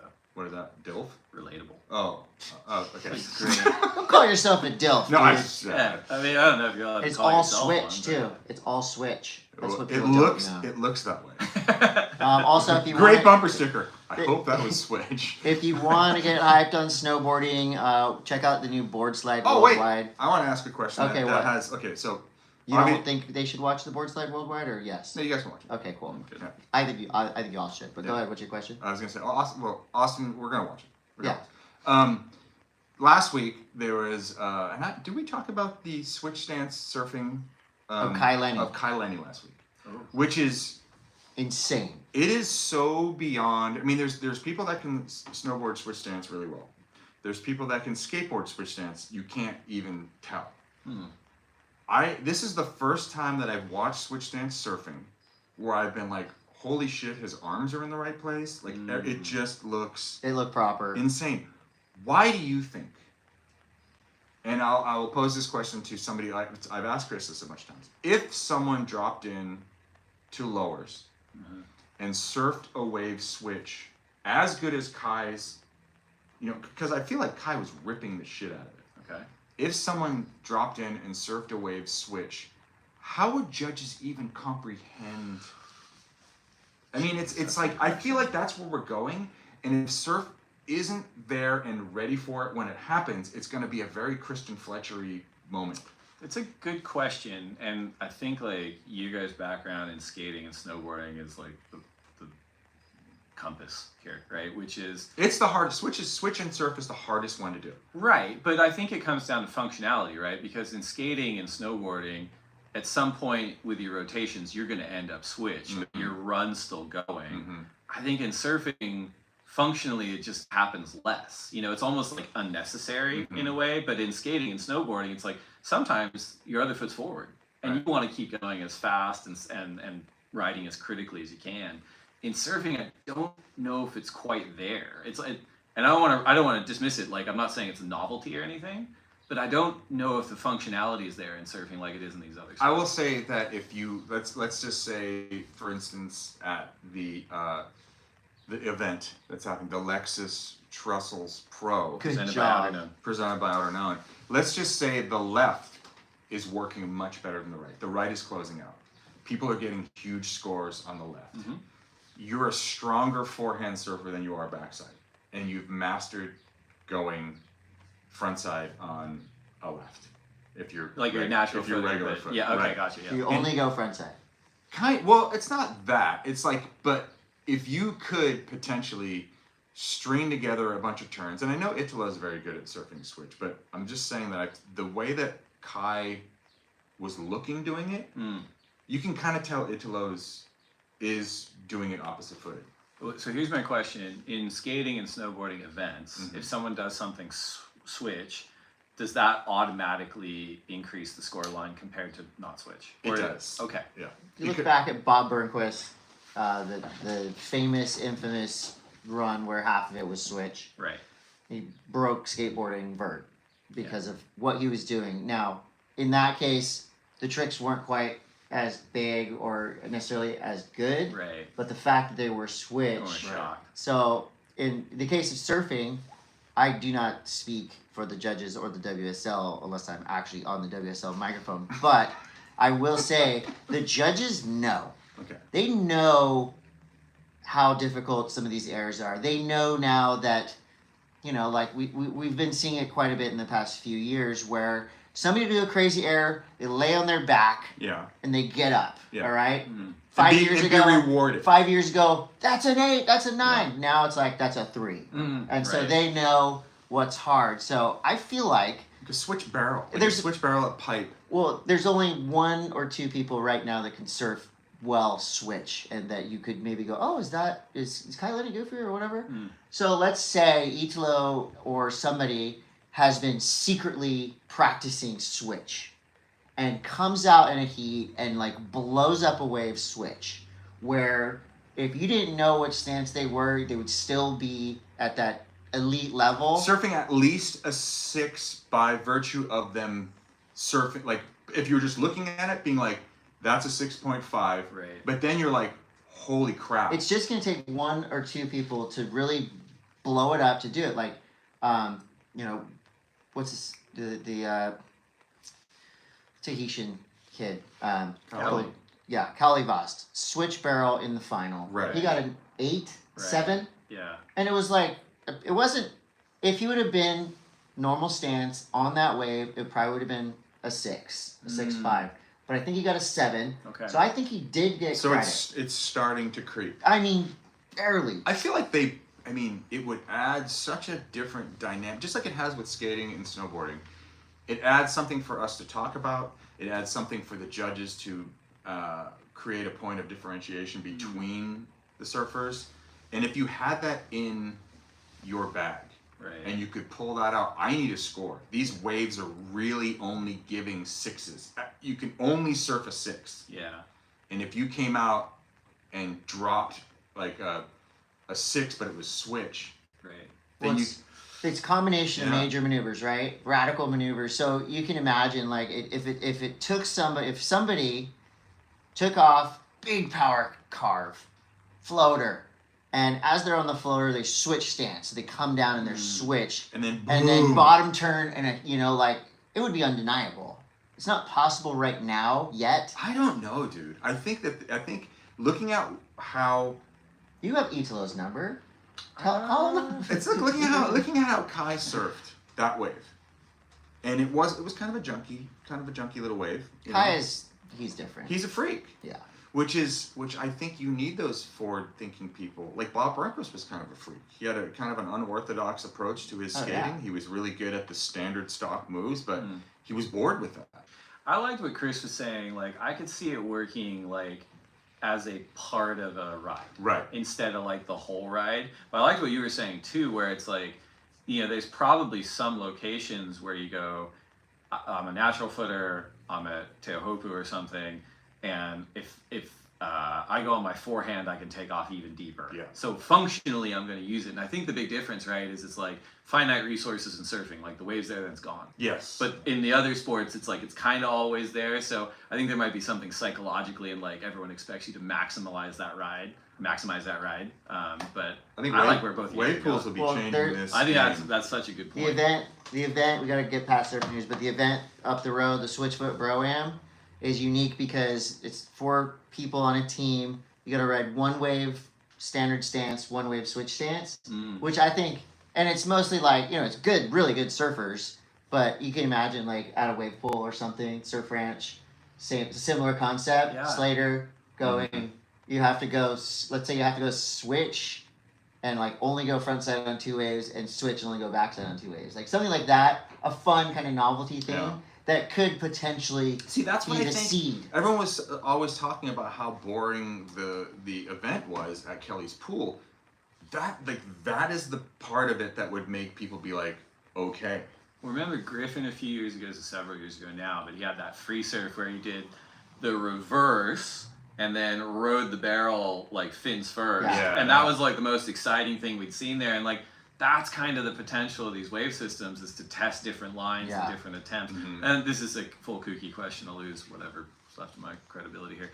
But aerial maneuvers in skating where you are switched, like a sex change or something, or a board varial, where Body varial. body Yeah, variable, yeah, sure. like body varial, excuse me, like something like that, I can see being really exciting, right? As your point, where it's like you come down, you got the other foot forward, but you're straight into a bottom turn and a functional maneuver. I think that score is really Right. No, I think that would be interesting to see, is because we haven't really seen that yet. Where, I guess you could do like they do the like a backside 360 in surfing, backside 360, or in the board goes 360 as well. Right. So it's like 360 varial with a backside 180, then they're planted. Right. Then they could go up into a turn, and we've seen Julian do that kind of stuff. But in surfing, it's so often like the last maneuver because Sure. it's so huge. But when people start using that in transition, that'll be really exciting. I just think it's interesting, and I look forward to, and it's going to happen. You're a nerd, Todd. Totally. Well, that's coincidentally. Nerd News is brought to you by One Wheel. Yes, all right. I got a little bit of nerd news. We are going with our Nerd News. Yeah. Okay, so Dave is Dave. Are you a And TV Dave guy? and you. What's that? Are you a TV guy? I like TV. Yeah. He also reads Oh, Yeah. you don't say. and he listens to podcasts. That's right. Yeah. I know about Dave. I want to thank Todd. The show Murderbot is really great. Seen Murderbot? Skarsgård. I really like that. I like that Okay, we're all in agreement there. And it seems like right now there's a lot of good movies out. I vowed there Big was. year for the Skarsgård family. They're all great. They are everywhere. Who was the They're all other great. one? The dad was in Bob? Dune, and Well, he was in Andor. The best show ever. Do you know Andor is actually a guy's name? It's not a planet. Endor is the planet. That's Todd right. didn't know People that. should know that. And if you guys are watching Oh. Los Angeles right now, all you need to do is watch the second to last episode of Andor, Mm-hmm. and you'll see what's Oh, going wow. on up there. That's right. Gorman. Jeez. The Saved us Gorman again. Massacre. Gorman's happening. Real quick, while I got you guys, and you guys Yeah. are both Nixon aficionados. If anyone at Nixon is listening and they have a line on the Cassian Andor Nixon watch that I had and then lost and cannot find online. Wait, there was a Cassian Andor Nixon? Oh, it said "Go Go Go" underneath it. It was gold. It was like a Oh, leather on ring. the- from Rogue One. Yeah, So it was yeah, a Rogue Rogue One. One Rogue release. One watch. Yes, Yeah, I okay. had it. I lost it. It was special to me. We know people. Yeah, please do know release people. it. I'll pay any amount of ungodly money for it. Todd's probably got one in his garage. He'll sell to you. I don't for cheap. have. I think I overlooked it wasn't, and Rogue One was good, but it didn't have. But now you love it. But after- now it's awesome. Yeah. So now I feel like I was ahead of my appreciate it. time. Like I Yeah. kind of nailed that purchase and then was irresponsible. Solid. We probably know some people. We can do. We can Mhm. do something. So it seems like there's a lot of good movies coming out right now. I kind of vowed. Stop the presses. Against have you what? guys? You guys have seen the trailer for Alien Earth? But that's Oh, not yeah. till Oh, August. No. I don't care. It's gonna be. I do like that. The movie. nightmares start in August. Well, The Tagline? movies that are Huh? Is out, that the tagline? that should be. It should be. Your nightmares start in August. Trademark. That's Yeah. like Alien gave me octophilia. Gnarly nightmares as a child.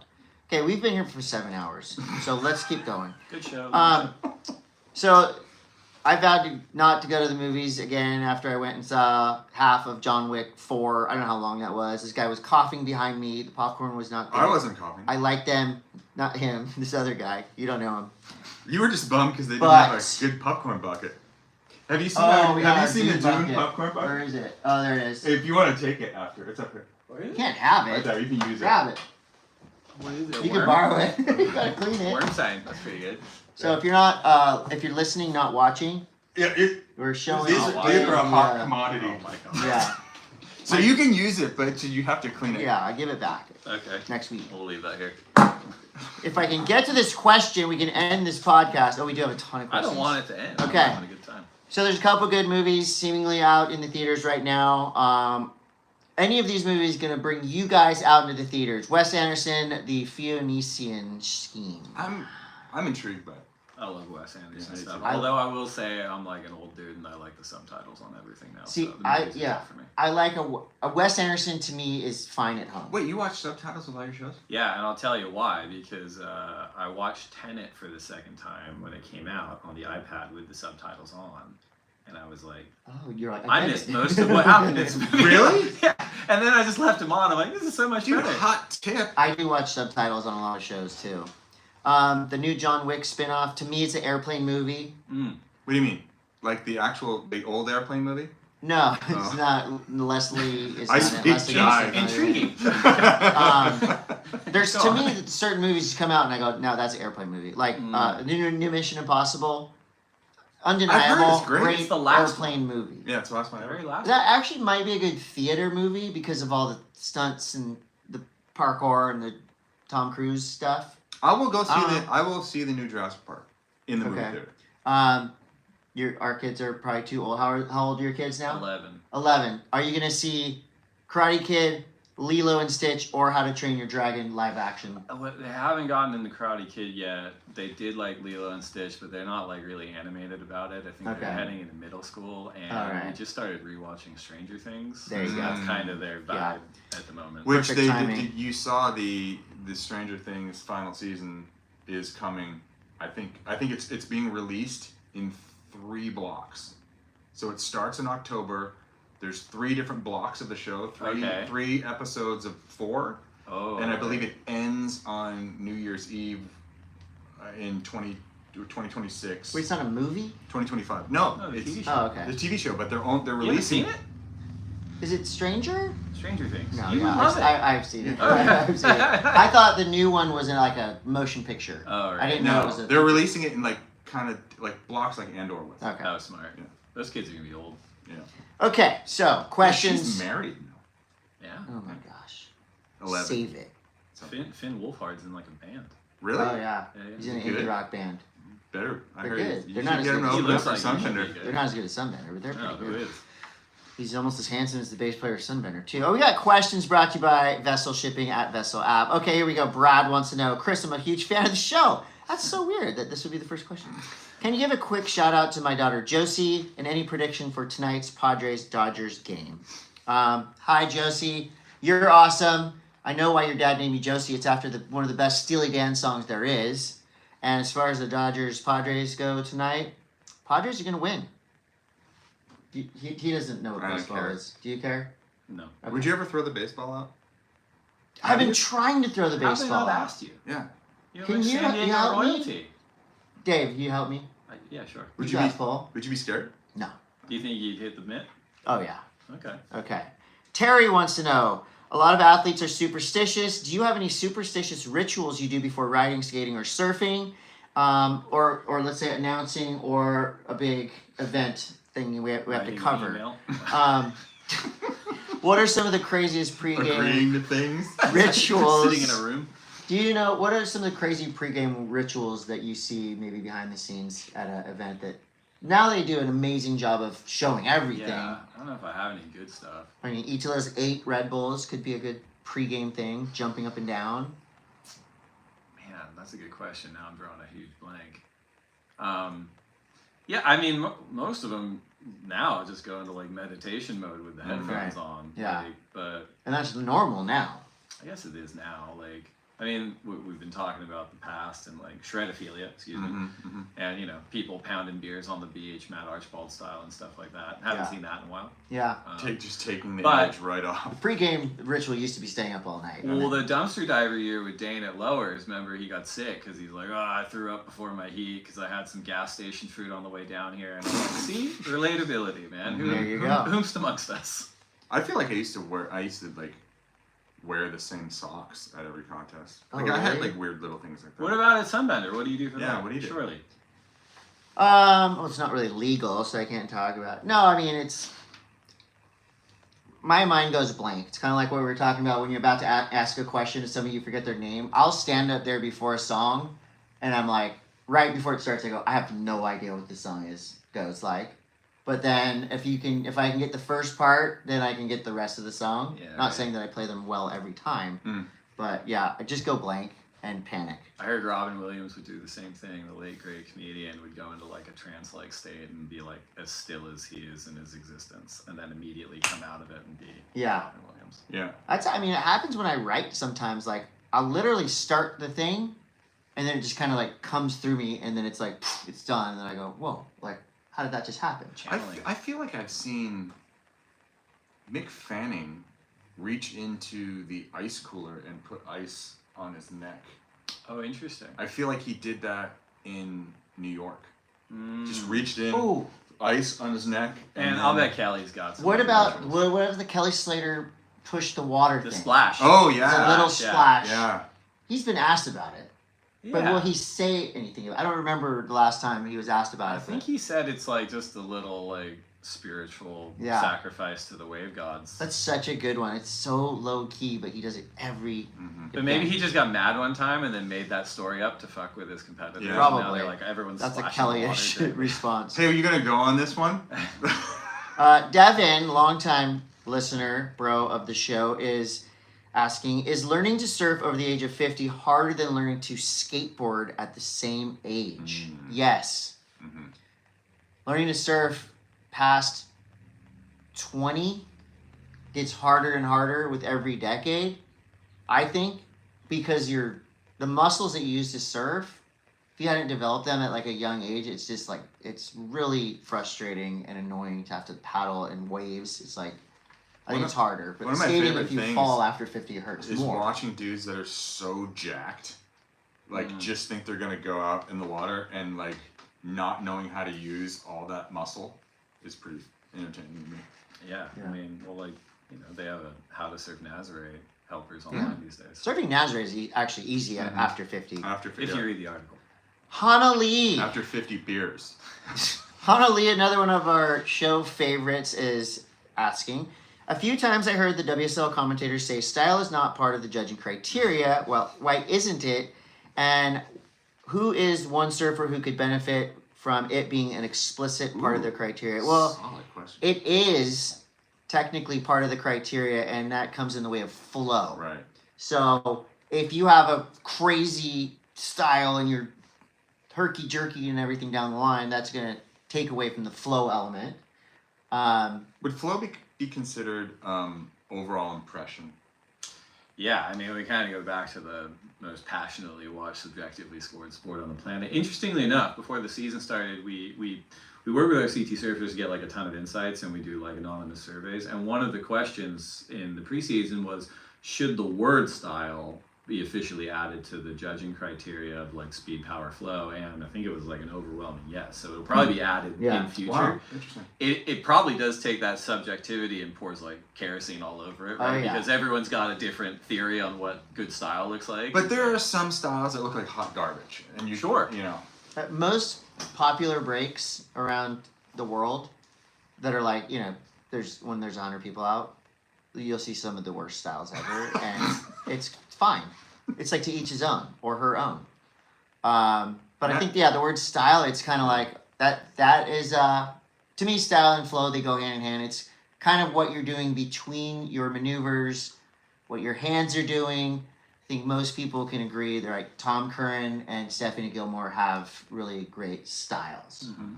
But then you have a surfer like Ozzy Wright, who, you know, my brother, for example, would be like, I don't like this guy's style. I love his style. And I'm not throwing Justin on the bus. I'm saying different strokes for different folks. You know where style doesn't matter? Nazare. That's true. Right. So And if I you're- actually have a guide for you if you want to go surf there. Mhm. I can send you a link. Mhm. So, who would benefit? I mean, right now, to me, the surfer with the best style on the championship tour, I think Katie Simmers has the Yeah. best style overall, male or female. She's been doing okay too. Um, I feel like Coco would have benefited by that back when she was on tour. I Yeah. think that's a good one. Mm-hmm. I mean, Mikey Feb was on tour. Yes. Yeah. Oh Like, boy. and but he had a polarizing style. Some people To loved who? it. Some people were not. Into People it. weren't into Mikey Feb style. I don't know anybody wasn't, but I'm just saying some people might have. You Known. may have made that up. Well, I mean, I think his style too. I don't think they surf similarly, but I think they have the same kind of affliction stylistically. It was Joel Parkinson, where people would say he's so stylish, he's making Right. very difficult things look too easy. Yeah. I think there was some sprinkling of that with Mikey Feb as Yeah. well. Like, and I mean, hey, it's worked out for him. It's true. Yeah. I think style is never going to go out of style, and so you can win with a bad style or lose. You can win with a good style or lose with a. Never mind. It's a great question though. DJ Jones wants to know, hey Todd, if you had the choice of being a professional driver or a professional snowboarder, what would it be? Chris, pro surfer, skater, or full-time announcer commentator? Do you not know? Did you not go to my LinkedIn? I am a full-time announcer commentator, and I'm still a professional surfer and skateboarder. No, yeah. I mean, Driver. I still do all those things. But Todd, what would you Driver. want to be? Driver? Yeah. What type of driving? I think it'd be, imagine being, like, having the support. 'Cause obviously, we've had friends in the past that have been professional drivers, and knowing personally what their support teams are. Your job is to get in the car and go really fast. Right. I broke the car. Fix it.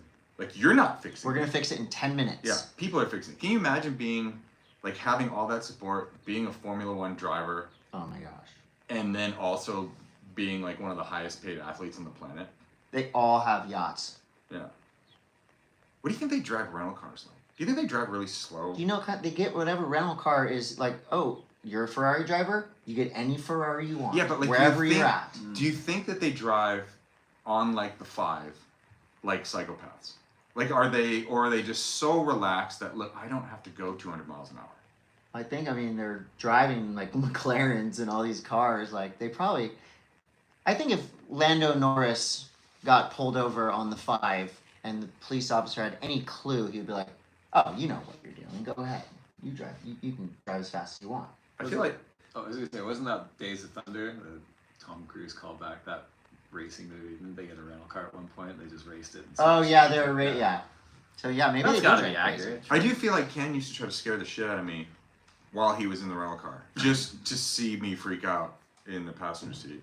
Well, Coté's been on surf trips with the rental car. Oh yeah. You know. Thank God I situations. wasn't in the truck. Full Dude cruise when coverage. they flipped. I told them, I said, don't let him drive. He's gonna flip the truck. Did they have full coverage? And what did Bruce Irons say? Don't let me drive. I'm gonna flip the truck. And then what happened? He flipped the truck. He flipped it. He said it. I said it. He did it. Do you know It's how in the hard it movie. is to flip a car? A Ute. It's very difficult to flip a car. Those We are gotta- low center of gravity too. Those We got a guys. question from a guy named Justin Coté. So This is the for Dave. real estate agent? Yeah, Yeah. Oh. And that guy the best won real a estate Porter Escondido QS. that's right. The Mexi Pipe Master 2000. Wow. What's the new CEO like? What's Dave's favorite stop on tour? And what stop has the best food? These are good questions. I want to know his answers to a couple of them. Yeah, our new CEO is Ryan Crosby. He's been here about a year. Really great guy. You know, I've had a few CEOs I worked for. It was Brody Carr, Paul Speaker, Dirk Ziff was an interim CEO at one point, Sophie Goldschmidt, Eric Logan, and now Ryan. I think they all had the same goal. You know, they're going to steward this platform for the world's best surfing.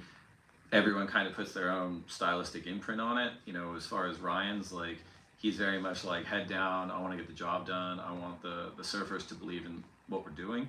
And, you know, I want to be more in the background, you know, and that's kind of his disposition. And I'm not saying it's better or worse than anyone else's, but as far as my job goes, like, it's a lot more in line with how I kind of like to do things too. So I think he's been doing great. Short time, it's a hard job, but yeah, he's been really solid. And yeah, favorite stop on tour. I mean, we don't really go anywhere that's not great. It's not cool. You and know, everywhere you go has good food. exactly. Yeah, I mean, we used to go to Fiji for 3 weeks every year. You know, and that was not tough. It was- Yeah, what if you had? Let's say you could only go to one stop in this current season. Where would it be? Ooh, jeez. I mean, I was on the Gold Coast for a week, having some conversations about those changes to the tour in 2026 before we announced, and I love it there. Like, I'm a sucker for D-Ball as far as like how fun that beach break is and how easy it is to surf and how beautiful the water is and the people and everything. So What a vibe those events were. It's a vibe, man. Going off. yeah, and best food. I mean, we used to go to France. Food was amazing. Yeah, I he says mean, France. Duh. Yeah, it's pretty good. I will say this, and I was having this conversation with Pat O'Connell when I was on the Gold Coast, and I'm like, man, the food here, I've always enjoyed it. It's like insane now. And he goes, when I started going there in like the 90s, it's like Australia was not known for good food at Does all. Australia have the best coffee on tour? Man, that's a good question. France is pretty good again. Mm-hmm. Yeah, I started drinking coffee in Portugal actually when I was like 26. I could. Girl, you what? could make a Everyone's case. been into this for a while. I'm gonna check it out. You know what it was? It was just like 8 hold calls for the day, and the Blondie Mhm. girls Yeah. were there, and I'm like, well, I may as well. You could make a case that Portugal has the best food on Portugal's tour as well. great food. Yeah. Great question right there. I've hung out with the new Justin? CEO a few Oh. times. Super nice guy. Obviously very smart, and right now he's, I feel like, heroic for the changes that are coming up. I think, I mean, so far so good, and I got to hang out with him in Tahiti, and he's just so rad, just like a bro, super cool guy. Cool. Okay, what do we got here? Italo, Connor O'Leary, and Ryan Callan. This is from Adam Jaffrey. Italo, Connor O'Leary, Ryan Callan all have recently had kids or kids on the way. Of all the WSL daddies, who would you want to be your dad and why? Great question. I'm just gonna say I would want Connor O'Leary to be my dad because I saw him yesterday and I saw him this morning. He's always positive, happy. If he was my dad, maybe I would be taller and better looking. So I'm gonna say Connor O'Leary. It can be any dad. Any dad on the tour. Yeah. Slater, Felipe. I'm gonna go with. I'll say Kelly. Kelly is my dad. You would live a pretty good life if Kelly Slater was your dad. Free surfboards, free trunks. Weird mind games. Yeah. You'd be like Yoda, like young Jedi, Just Padawan. really, I can't figure out if my dad wants me to clean my room or he's just being friendly to me. The second you take a pawn in a chess game, the thing's against the wall. You're like, Oh, I forgot about that part. Incredibly competitive. Yeah. My dad's just paddling around me in the water all the time. Dave, who's your daddy and what does he do? Oh, that's a great question. Yeah, it's funny. I think all of them on tour are actually really good dads. But I'll just point. I think Jordy Brute would be a good dad. Oh, yeah. Big fella. Oh yeah, that's a good one Protective. too. He's all happy now. Yeah. I think this is from Brendan, maybe. Brandon Parkhurst. Well, no, this one's Oh. good too. This is from somebody in my fantasy talk league. Oh, see, I cut off the number. It's from one of the guys in my fantasy league, the Barnacles. If you were stranded on a deserted island and could only bring one piece of surf equipment with you, would you go with a surfboard, a wetsuit, or a massive tube of sunscreen or extra baby oil, and why? You can have one piece of equipment? I'm gonna bring a surfboard, just because. I guess it depends if there's waves or not. A wetsuit would be useful for like survival stuff, but a surfboard would be pretty fun. I would just get tan. I would bronze. Would you? Yeah. I mean, baby oil would be useful in certain ways, but I think the surfboard would be the most fun thing to have. Yeah, you could. Yeah. Yeah. Not baby oil on the surfboard. Surfboard, Yeah. I guess. Yeah. What do you guys bringing? That's not a very interesting question. I feel like I feel like we need a few more details, Okay. like forever sort of thing. yeah. Is this for like an afternoon? Brandon Parkhurst wants to know, is there anyone that made the cut on the WSL that you are surprised made the cut? Oh. Man, I gotta bring this up now. I mean, not really, because I watched the whole, I watched all the events all the way through. I would say there's some surfers I was surprised that didn't make the cut, like Sammy Pupo, who's surfing so good. I'm surprised he didn't make the cut. That's just one name. I can't even remember who's on tour. I just rely on the You have broadcast like one to show of me. the top guys on tour. You're not supposed to admit that to him. He's Well, I sitting just right wait there. for the broadcast to tell me who's on tour. That's a good point. All right, I'll tell you specifically when and if we start this event. Anybody that you're surprised or extra excited for, maybe? Not really surprised. I mean, I think like the line of like, hey, everyone on tour is so good, like anyone can win any heat, like any event is true. I think like some of the rookies, this isn't a surprise, but I think it's really hard. So like Aaron Burks on the women's side, like Joel Vaughn on the men's side, like Marco Migno, I didn't know a whole lot about before this season. I knew him a little bit, but like I've been really impressed. Oh, he's going off. Yeah. This is a very interesting question. This is from our friend Ryan Gesse. Are 5 fin boxes, so I can either ride a thruster or a quad. Are 5 fin boxes necessary for the tour? Does anyone use a 5 fin setup on the championship tour? I mean, have the actual 5 boxes. 5 boxes. I gotcha. Probably drag. I don't think they would have. I think they're in a place where they can have the exact same board Maybe- set up for a quad or a thruster, and the drag point is probably the right one. Yeah. Does Slater have 5 Slater fin? probably would. Slater That's probably your has 5 point, fin yeah. boxes. Kelly's like trying out equipment during an event where other people would be so stressed. Kelly's like, Do you know how many times we've watched him experimenting. pull up to an event with 2 unwaxed, brand new, like obviously never been ridden boards? Mhm. He pulled up at Lowers last night at 7:30 at night with 6 new surfboards. 6 boards. That's epic. Great question. God, that's cool. Kelly's, dude, I could just watch him go through his motions of like figuring things out. Just like, I guess it's like the, the stab electric acid surfboard test. Like, I feel like the Kelly one is going to be, is it out yet? No, but I think they're doing Stab in the Dark, right? Stab in the Dark. Yeah, Stab in yeah, the yeah. Dark. I'd like to see that one though Yeah. too. Like that'd be really interesting. That would be fun. Just to hear his, because I feel like the way that and he's such a great broadcaster too, because his attention to detail is like beyond. He's really fun to commentate with, for sure. Spencer wants to know, how do the surfers on the Challenger Series feel about the new changes? Is there renewed excitement to get back on tour from retired surfers like Julian, Kalohe, etc.? We'll put Josh Carr on that list. Did the changes, like how soon or how early did Challenger Series surfers hear about the changes? Did you feel like there was a kind of a shockwave of energy? I sure did, but I would like to know what you felt. Yeah, so we have a surfer advisory council that is really helpful. So it's all CT at this point, but they're really helpful in like providing insights and feedback on the technical aspects of the sport.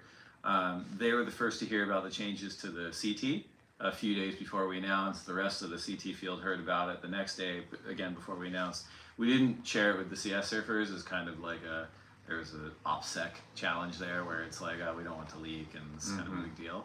And then about a month later, we announced the changes to the Challenger, especially in this bridge year. The big one being that Pipeline's now a Challenger Series event, which I think is fantastic. I think the ones we've had have been really good, but it's like every step of the way, you want to have the right mix of events. So like the regional qualifying series, you're sending the best regional surfers to the CS. The CS is sending the best surfers to the CT, and wave diversity and quality plays a big role in that. Yeah, I wonder if that.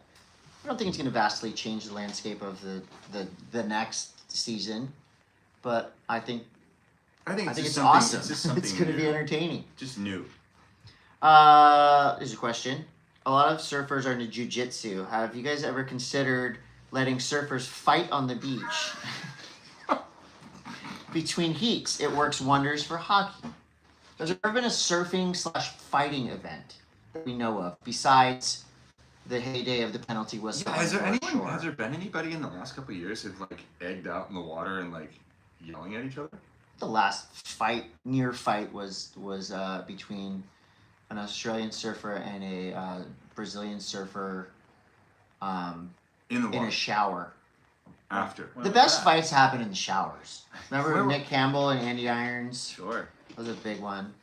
Mikey Wright got into it. With Mikey someone the and other Jesse day. Mendez, one of our co-commentators. Which is And there it's- he's the last commentator Yeah. you'd pick to get in a fight with Wow. anybody. And you know what's funny is, so Jesse tells a story, he The laughs first about guy, it, Rosie. because he said the next day they were bros, they squashed it, but the internet would like let it go on and Right, on yeah, for yeah. so long, but they were bros like the next day.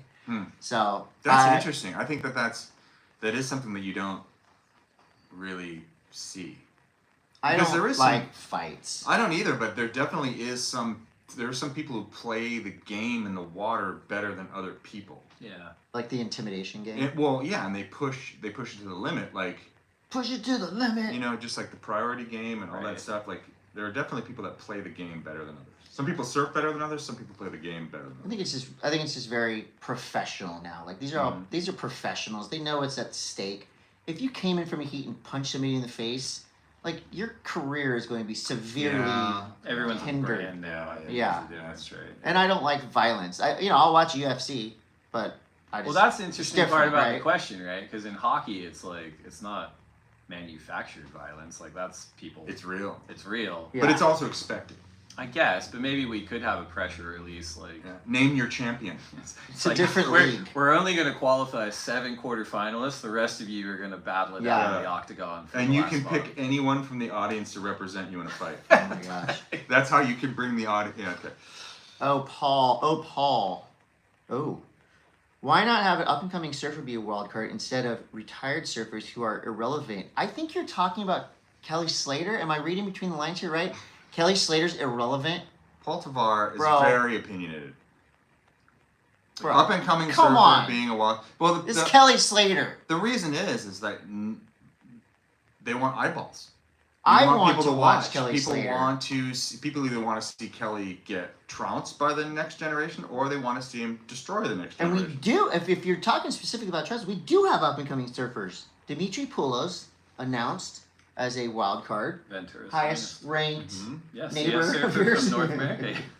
So the He's highest so ranked. stoked. I saw him today, Yeah. and him and his family are so pumped. Like, And so Slater is the outer known wild card. Right, correct? Outerknown's presenting partner. The part of the Yeah. contract is they got a wild card, and then Dimitri comes as the highest ranked North American surfer. yeah, straight Right. from Newcastle like last night. Yeah. I would So- never say that Kelly Slater is irrelevant. If you've seen him How surf, dare you? that is a I mean, You he's need- not going to do a 10-foot high air. He might. He might. I'm gonna actually tell him you said that, and then he will do that Yeah. to This spite does you. feel like a bit of a vengeance play for Kelly at this particular venue because I think everyone's under the belief that like Tahiti, Pipe, Cloudbreak, like still a huge threat. I think the chorus on like high performance waves like Snapper Rocks and Trestles is like I don't know anymore, and I think he is very online and he's like I'm gonna show everybody. Yeah.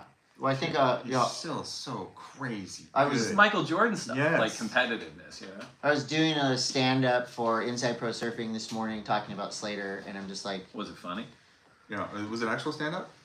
not stand up comedy, stand up brilliance, really, soundbite brilliance, and just talking about how like, look, Slater's probably the only goated athlete who will actually go in the comments, read all the comments, respond to a lot of the comments, good or bad. Mm. And I love that about him. I don't see Tom Brady on Instagram, you know? There's a wild way to run your program. I think it's so rad. And I like, Just get in the mix. Yeah. look, I will say like a lot of people, when he won everything and it was like the 9th title or whatever, I'm like, okay, bro, like, can someone else win? And he started winning. And then things evened out a little bit. And then, you know, like, Slater just kept going and comes back. And, like, I've always been a huge Slater fan. When the kind of final comeback of the past, like, 5 or so years, I'm, like, the biggest Slater fan ever. Mm-hmm. How could you not be? Yeah, I got Team to- Andy.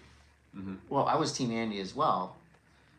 And until he hit me a few times. And then I kind of went back and forth. But I only started being Team Andy when he hit you. That was- thank you.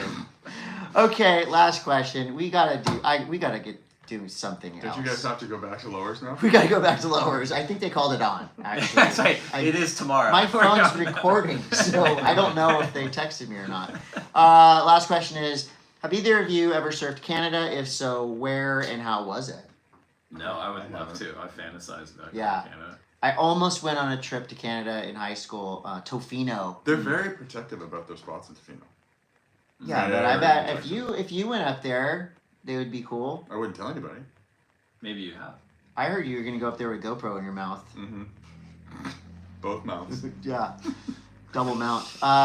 No, but that's from Chasing Winter Productions. There are our homies to the north. So, oh wow, what Yeah, a pod! Thanks for what coming, Dave. I think Dave should be the actual third person or second person. Mm-hmm. We're actually just stay after. Yeah. Todd's gotta go. There's no Something. obligations, but if you could admit that you were on our podcast, that'd be great. Hey, I mean, if you guys keep plying me with gifts, I'm Yes. in. This is amazing. And please don't forget to listen to and watch the lineup with Dave Prodan. Who's the next guest? Maybe just listen to it. Do you have a guest lined up? The next guest? Well, I mean, this is a bit radical, but we did record with Tom Lowe like days before he went to Tahiti. Oh, Wow. jeez, and he just had another one of the worst wipeouts ever. Yeah, and so I think we're still going to release that episode. He was fantastic and like candid and vulnerable, and I wish him and his family, you know, all the best. Yeah. I hope he heals up. But Get well soon. yeah, that one's probably coming out. And then, yeah, Mitch Salazar and I, we usually do like a post-event recap where we talk about winners and losers, the Which- Vizsla CT Shaper ranking, stuff like that. Makes me a little jealous because Mitch was mine first, and now he's with you a lot. He's going to be with me this week, It's true. so Mitch is mine this week. You can have him back next week. I'll wear something provocative to the site. Right. Perfect. Okay. Plunging neckline. That's it. That's it. We gotta go. We'll see you guys All later. right. See you on the something. Turn off my phone. I'll be so shocked if my battery's still going. Ah.